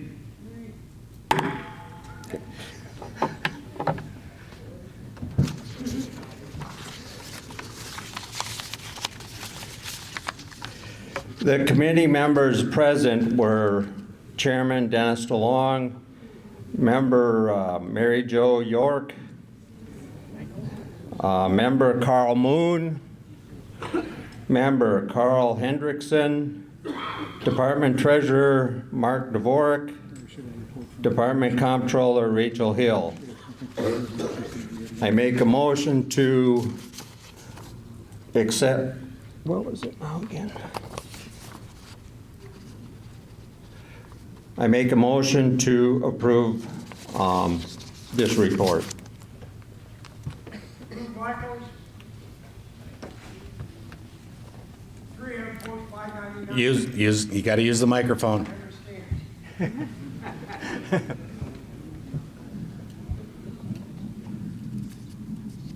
Lou Michaels, post 599, 3 M post 4th District.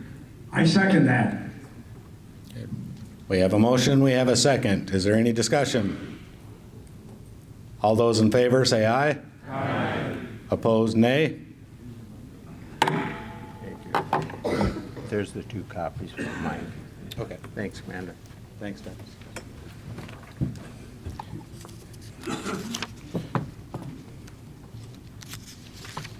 Thank you. Now, I know we have one for the Resolutions Committee and legislative, I think. Should be announcements next. Commander? well,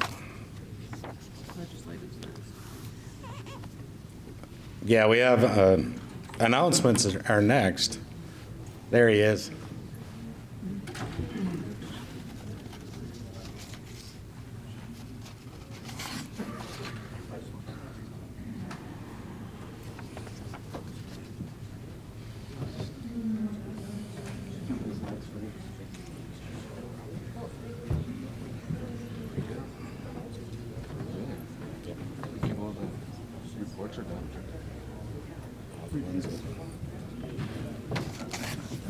We've only done the one report on the resolutions we just passed. Okay. Resolution on finance. Just finance? Just finance is the only one. We've still got the Resolution Committee. Yep. And we still got the, what was the other one? There was Should be legislation.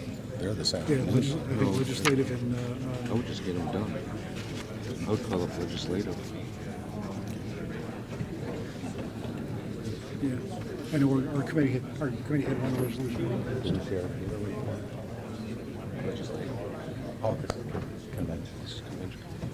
Okay, Convention Committee Legislative.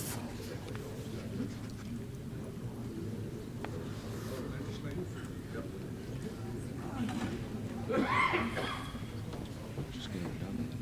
Then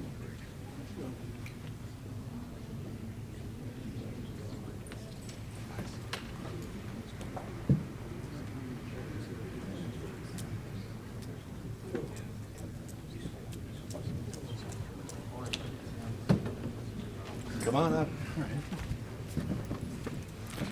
Good morning. Morning. I'm Wayne Byerman from Egan Post 594, Chairman of the Legislative Committee this week. So anyway, first time I've done this, so if there's a glitch, just let me know and we'll fix it up. Okay. All right. Resolution 615 is what we had, and it was resolved that the National Organization of the American Legion appeal to the U.S. Veterans Affairs to put in place a 5-year look back for income, and be it further resolved that this resolution be forwarded for presentation to the Department of Minnesota Convention July 11th through 13th, 2024 in Wilmer, Minnesota for adoption, and be it finally resolved that this resolution be forwarded for presentation to the American Legion National Convention on August 27th through 29th, 2024 in New Orleans, Louisiana for consideration and adoption. And what I'm going to do is ask for a motion to, I'm making a motion to adopt this resolution. Betty Jazz. Betty Jazz, District 2, post number 7, Sleepy Eye. I make a motion that we, I second that motion.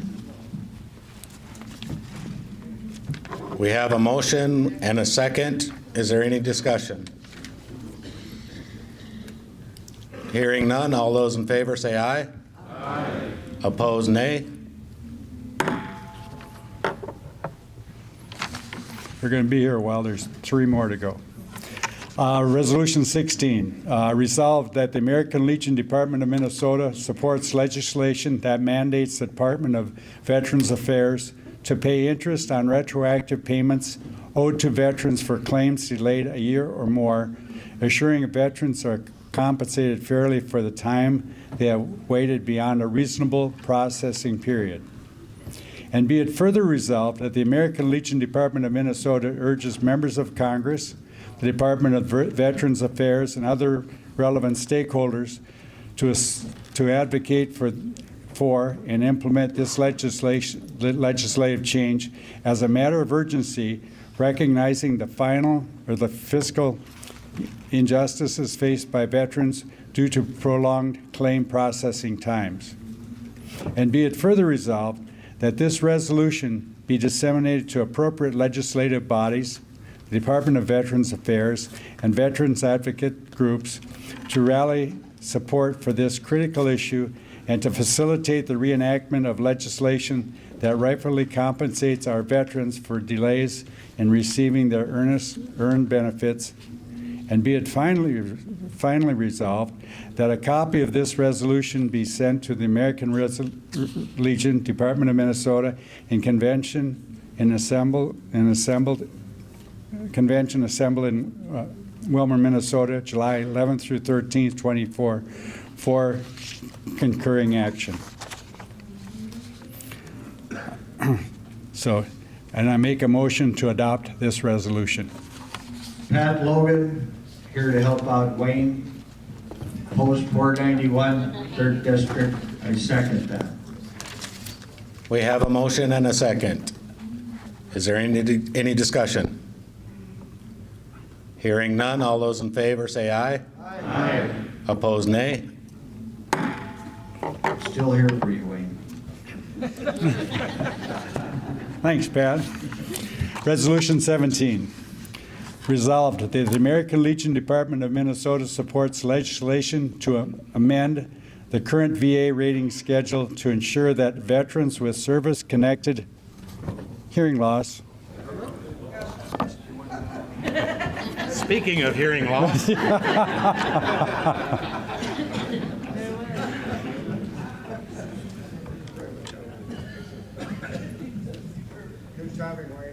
Here we go. It's all in the timing. I'm still here for you, Wayne. Okay. Okay, we'll start over.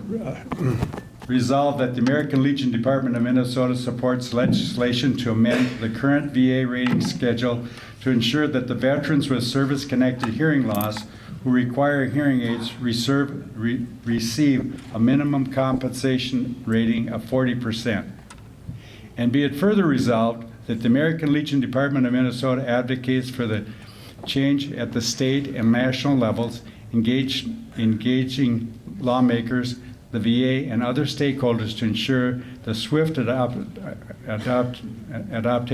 of those necessary amendments. And be it further resolved that this resolution be communicated to members of Congress, the Department of Veterans Affairs, and other relevant parties to emphasize the importance of this issue and to garner support for the legislative changes required for better support for our veterans with hearing loss. And be it finally resolved that a copy of this resolution be sent to the American Legion Department of Minnesota in convention assembled in Wilmer, Minnesota, July 11th through 13th, 2024 for concurring action. And I make a motion to adopt this resolution. What? I make a motion to adopt this resolution, sir. Pat Logan, 3rd District, Post 491, Delegate, second set. We have a motion and a second.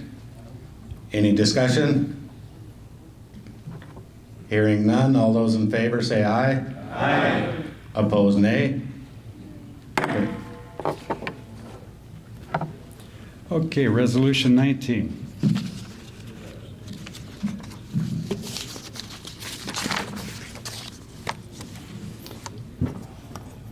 Resolved that the American Legion Department of Minnesota strongly supports and advocates for increase in the grant rates for specialty adopted housing and specialty housing adaptation programs to adequately address the needs of veterans with severe service-connected disabilities. And be it further resolved that the American Legion Department of Minnesota urges Congress, the Department of Veterans Affairs, and relevant policymakers to review and adjust the SAH and SHA grant rates in a manner that reflects the increasing costs of home modifications and the critical importance of these grants in supporting veterans independently and qualified and quality of life. And be it further resolved that this resolution be communicated to all relevant parties, including members of Congress, Department of Veterans Affairs, and Veterans Advocacy. I'll get this right, Pat. Okay. I make a motion to adopt this resolution. Pat Logan, Post 491, 3rd District Delegate. I second that motion. We have a motion and a second. Any discussion? All those in favor say aye. Aye. Opposed, nay. And I want to thank everybody on the legislative committee that helped out. There are quite a number of us, and I don't have all the names in front of me, so we won't go through all of them, but I want to thank each and every one of you. And I make a motion to adopt this report. This is Teresa Ash, 4th District Commander. I second that motion. Did you make a motion? Did you make a motion? I did. I made a motion to accept this report. Do we need a motion to accept the report? No. Should need it? Okay. Yeah, we don't need a motion to accept the report. Okay, thank you, Pat. You're entirely welcome, Mike. Always got your back, bud. Next up, can we have Rehab Committee?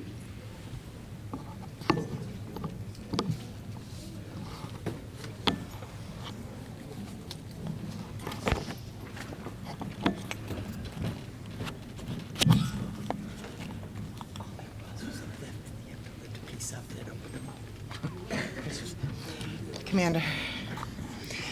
I'm Teresa Ash, 4th District American Legion Commander, here to read the Rehabilitation Committee and follow the directions that Rachel gave me. Good luck with that. The Rehabilitation Committee meeting was called to order at 1:20 p.m. in the Gallery 5 at the Wilmer Convention Center in Wilmer, Minnesota, July 11th, 2024.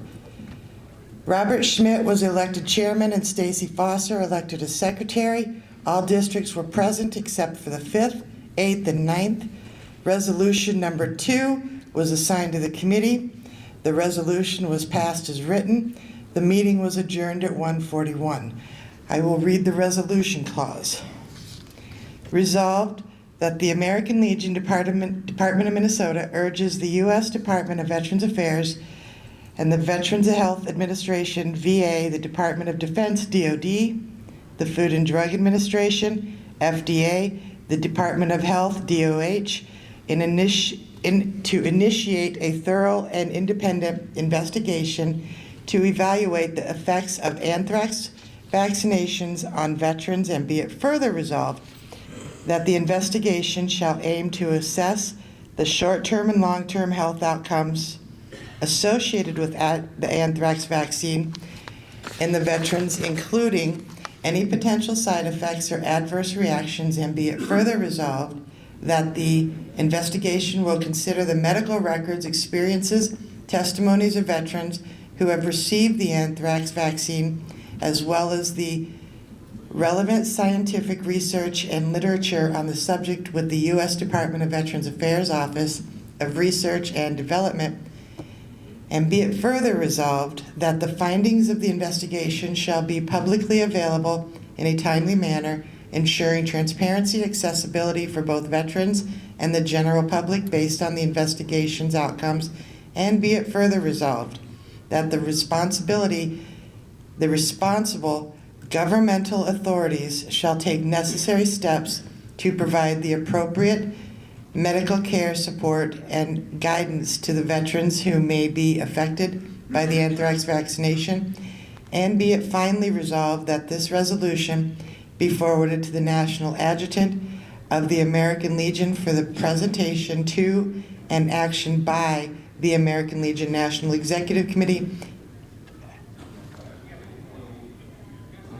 at spring meetings. It says spring meetings. National Convention. The Rehabilitation Committee passed this resolution, recommends passing the resolution. Commander, I make a motion that I accept this report or pass the resolution. Pat Logan, Post 491, 3rd District, a delegate to this convention, seconds that motion. All right, we have a motion and a second. Is there any discussion? Only about Pat.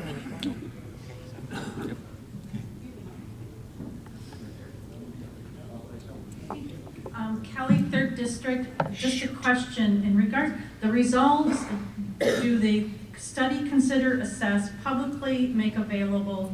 And then my issue would be the necessary support of affected by anthrax.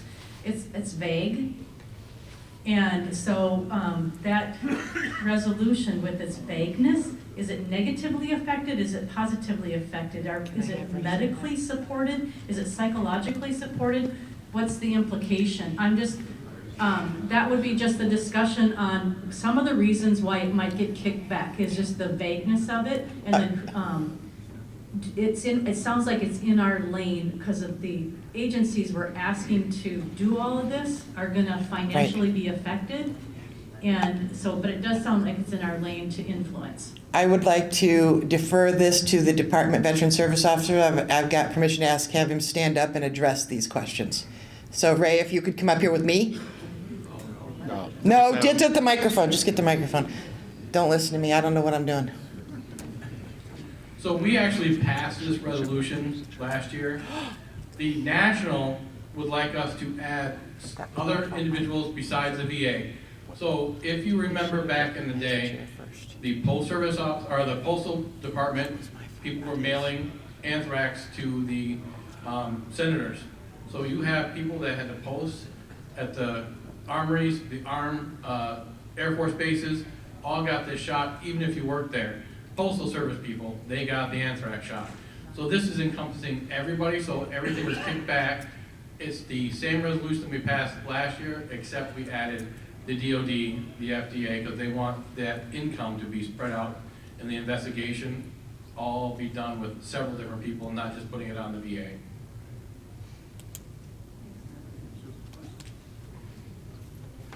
He has to recognize you. Commander Robert Schmidt, Post 90, Rochester, Minnesota. I'm a delegate, District 1. I was the chairman of this committee yesterday. We discussed approximately 40 minutes the goods and the bads of this. The one thing that I want to point out is during the Gulf War, when we received this vaccination, they had no untested vaccine or that was tested by anybody.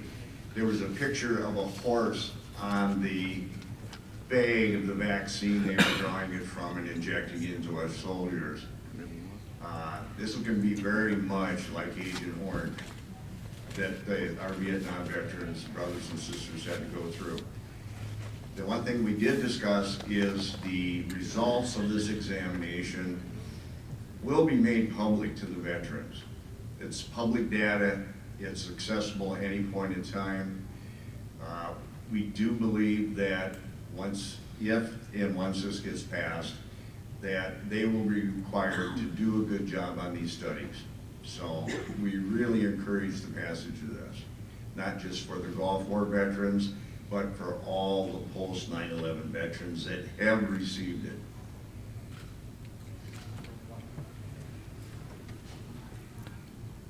Thank you. Commander, Mark Maloney, area 1st District Commander. I also too was given that shot. I also too am a Desert Storm vet.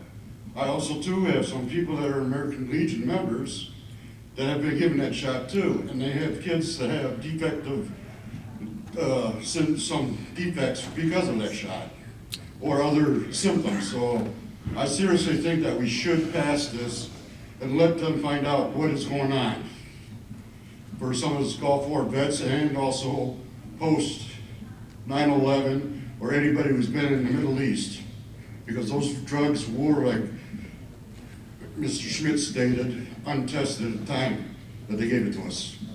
Thank you. We have a motion and a second. Is there any further discussion? All those in favor say aye. Aye. Opposed, nay.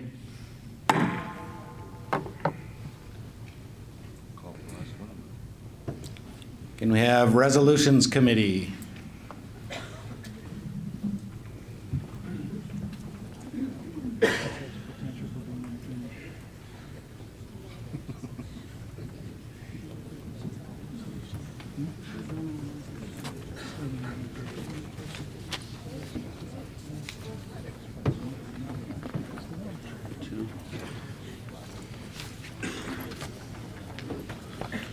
Good morning or afternoon. Joe Barsh, Post 3, District 3 Delegate. I have the Resolutions Committee report. The Resolutions Committee meeting was called to order at 1:20 p.m. in the Green Mill at the Wilmer Conference Center in Wilmer, Minnesota on July 11th, 2024. Joe Barsh was elected chairman and Lynn Nottage was elected secretary. All districts were present except the 4th and 9th districts. Resolution 2024-12 was assigned to the committee and was approved. The meeting was adjourned at 1:45. The resolve of 2024-12 to remove language in the American Legion Officer's Guide and Manual of Ceremonies separating female uniform cap practices. Different from males, such as female legionnaires should wear their caps in the manner that prescribed for women in the armed forces. This is suitable for most situations, but taste and common sense should prevail. By American Legion tradition, a female legionnaire may leave her cap on during the Pledge of Allegiance, the national anthem, prayer, and meals, and be it further resolved, this resolution be forwarded to the department adjutant for presentation to the Minnesota Department of the American Legion Convention assembled at Wilmer, Minnesota on July 11th to the 13th, 2024, and be it finally resolved that the resolutions be approved and forwarded to the National Adjutant for presentation to the National American Legion Convention assembled at New Orleans, Louisiana on August 23rd to the 29th, 2024. I make a motion to approve this resolution.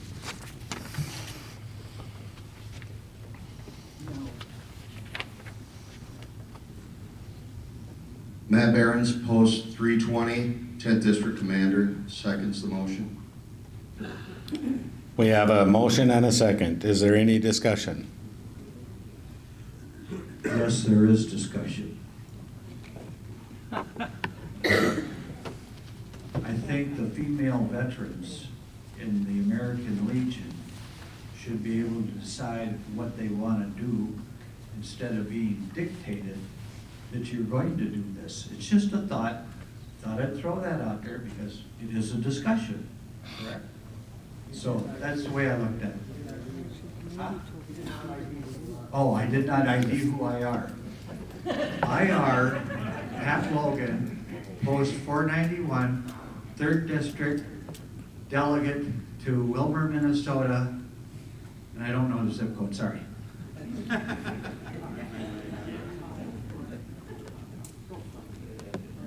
Kelly Adelsman, 3rd District Delegate, author of the submitted resolution. This is a very contentious resolution. I am quite well aware of that at national level as well as in other departments. California, it hasn't reached the department level because of this exception that females have to determine if they're going to wear their hat or not, aside from males not having the option to keep their hat on. And so one of the reasons that I submitted this resolution is, and it's in the therefore clauses, females have worked really hard in the past 50 years to have a seat at the table without exception. And it's unfair on a gender bias for some exceptions to be made for one gender and not another gender. So really this resolution was just an aim to equalize that voice at the table. For me, I understand the history of why women kept their hat on back in the day. Denise Rogan addressed that on a Facebook feed for it. And I also understand that the women that I worked alongside in the Minnesota Army National Guard from 2006 to 2012, when I was an active duty female in 1984, I couldn't carry a bayonet because we were never going to see wartime or front-time conflict. Well, we all know that was a bunch of bull. Women understand we've been at conflict and wars forever. When I was in the National Guard, women went into the mosh pit and wrestled with males. That blew my mind. So it didn't matter. So the military has made concessions to equalize and to bring to a table that our voices are the same as a man. A military person is a military person is a military person. It does not matter your gender. And your uniform wasn't pink. But we do get to wear skirts, and that I know that resolution doesn't deal with men being able to wear skirts. But in today's culture, men wear skirts, and some of them serve in the United States Armed Forces. And some men have long hair in today's culture. So this language is just to equalize the gender bias. Thank you.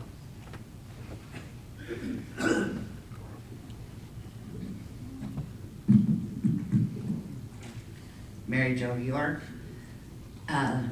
Post 225 Forest Lake, 3rd District Delegate. My issue with this is, first of all, probably 90% of you men think this is such an unnecessary resolution. Why are we even talking about it? Because currently, as it stands, a woman can leave her hat on or remove it. She has a choice. Yes, you know what? I served 25 years in the U.S. Army. I had to do everything the guys had to do. I did and served that sentence, as you may think. But you know what? I celebrate the fact that I'm a woman. And if I purposely did not wear my hat this whole weekend, because I want everybody to look at my style of hair. Born with it, okay? Don't have a choice. But I have a choice when I celebrate the fact that I'm a Legionnaire and I put that hat on, and I am proud. I am happy that I served in the military and earned the right to put that hat on. But I also earned the right, You gave us a small concession for women with our hair to leave it on at some very minimal periods. I find it difficult to believe you can't eat a meal because I'm sitting across from you with my hat on. So I urge this committee or this group to thumbs down on this resolution, and let's address real things that the American Legion needs to address.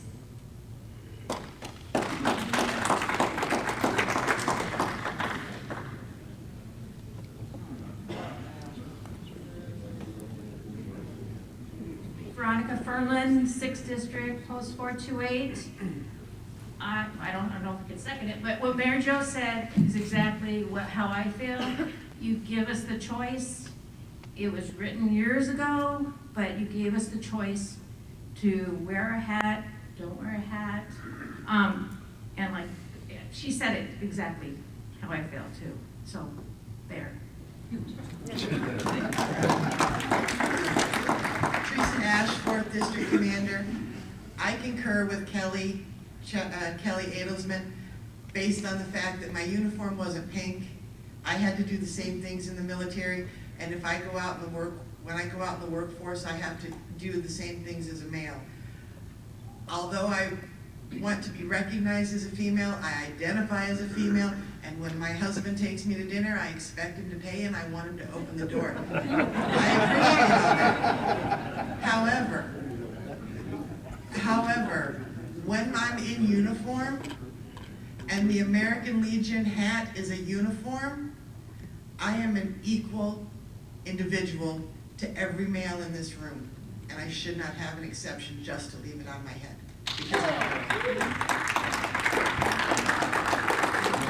Okay, we have a motion, we have a second, we've had discussion. All those in favor signify by saying aye. Aye. Opposed, nay? Nay. It's pretty close. Gonna have to call for a count on that one. That's too close. So you're gonna help me count? Yep. By hand? Let's go stand hand, by hand. We're here to be assigned. What's that? We're here to be assigned, however you need us. We're gonna do a by hand vote. You take the back half. All those in favor of passing this resolution, please raise your hand. Wait for us to get there so we can count. Go on that side.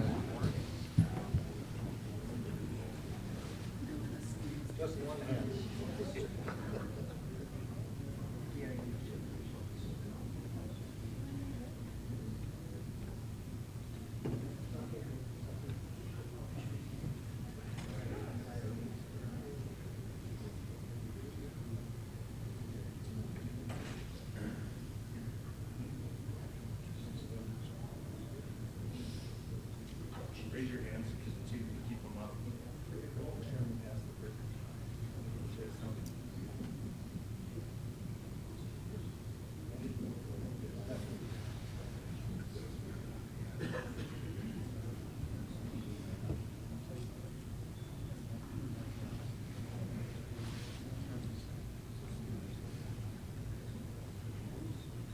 Put them down 65. 65. Is it for or against? No, for me. This is for, tell him Add 65%. one. Mike, add me to the 4. Or add 1. All those opposed, raise your hand. Yeah.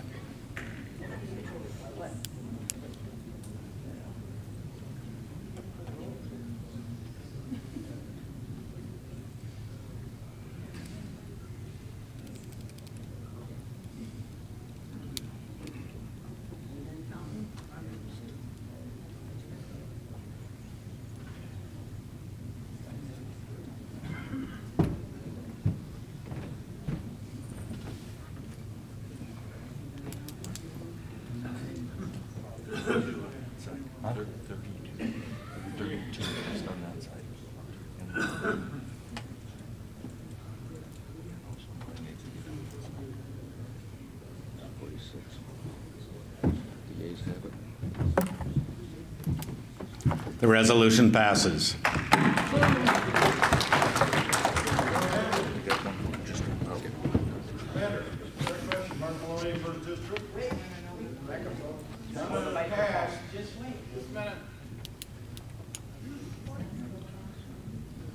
Mark Maloney, First District, now that that passed, does that mean that the gentlemen can now eat with their hats on as well?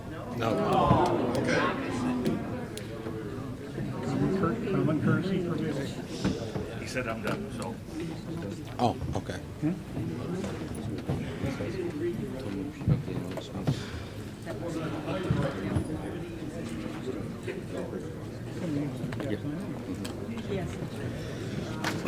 All right, a couple of announcements. I've had a pair of glasses up here on the table for the last day. I'm hoping nobody's walking into walls out there. So they're up here if someone's missing a pair of glasses. Yeah, they might be Logan's. A couple other announcements. First-time attendees. All right. Come see me after we go into recess. I have a book of war stories for you. So come see me.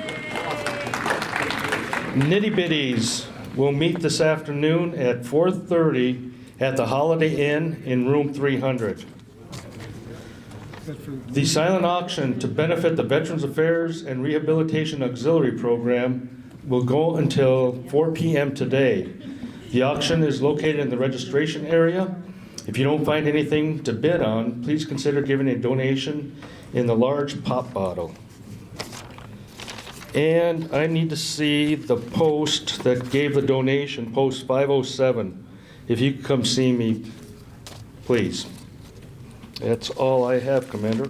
Mike Kinenick and Chris Anderson, Post 47, District 3. Just everybody, if you're going to say something, please get this microphone. We're live streaming and we can't hear you, the microphone, if you're 3/4 of the way down the room. And the lovely lady up front can't hear you either. So this helps her out. Get your name when you identify yourself, and then we can get it all recorded. So please don't start talking and then we have to run the microphone to you. Raise your hand, we'll get the microphone to you so you can begin to speak and everybody can hear you. Thank you.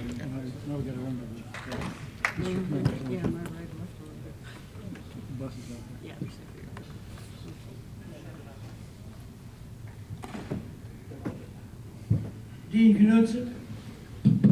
Knudsen, Post 357, 7th District Delegate. I have a question for our adjutant. Do you have any information on the past commander's dinner? That is going on as soon as we go into recess over at the post. Is there a shuttle bus? Yes, yes, there's 2 of them out there. Okay, thank you. Okay, with that, we're going to go into recess and we're going to reconvene at 1:30, which is 13:30 for, but with that, Sergeant at Arms, please pay respect to our colors.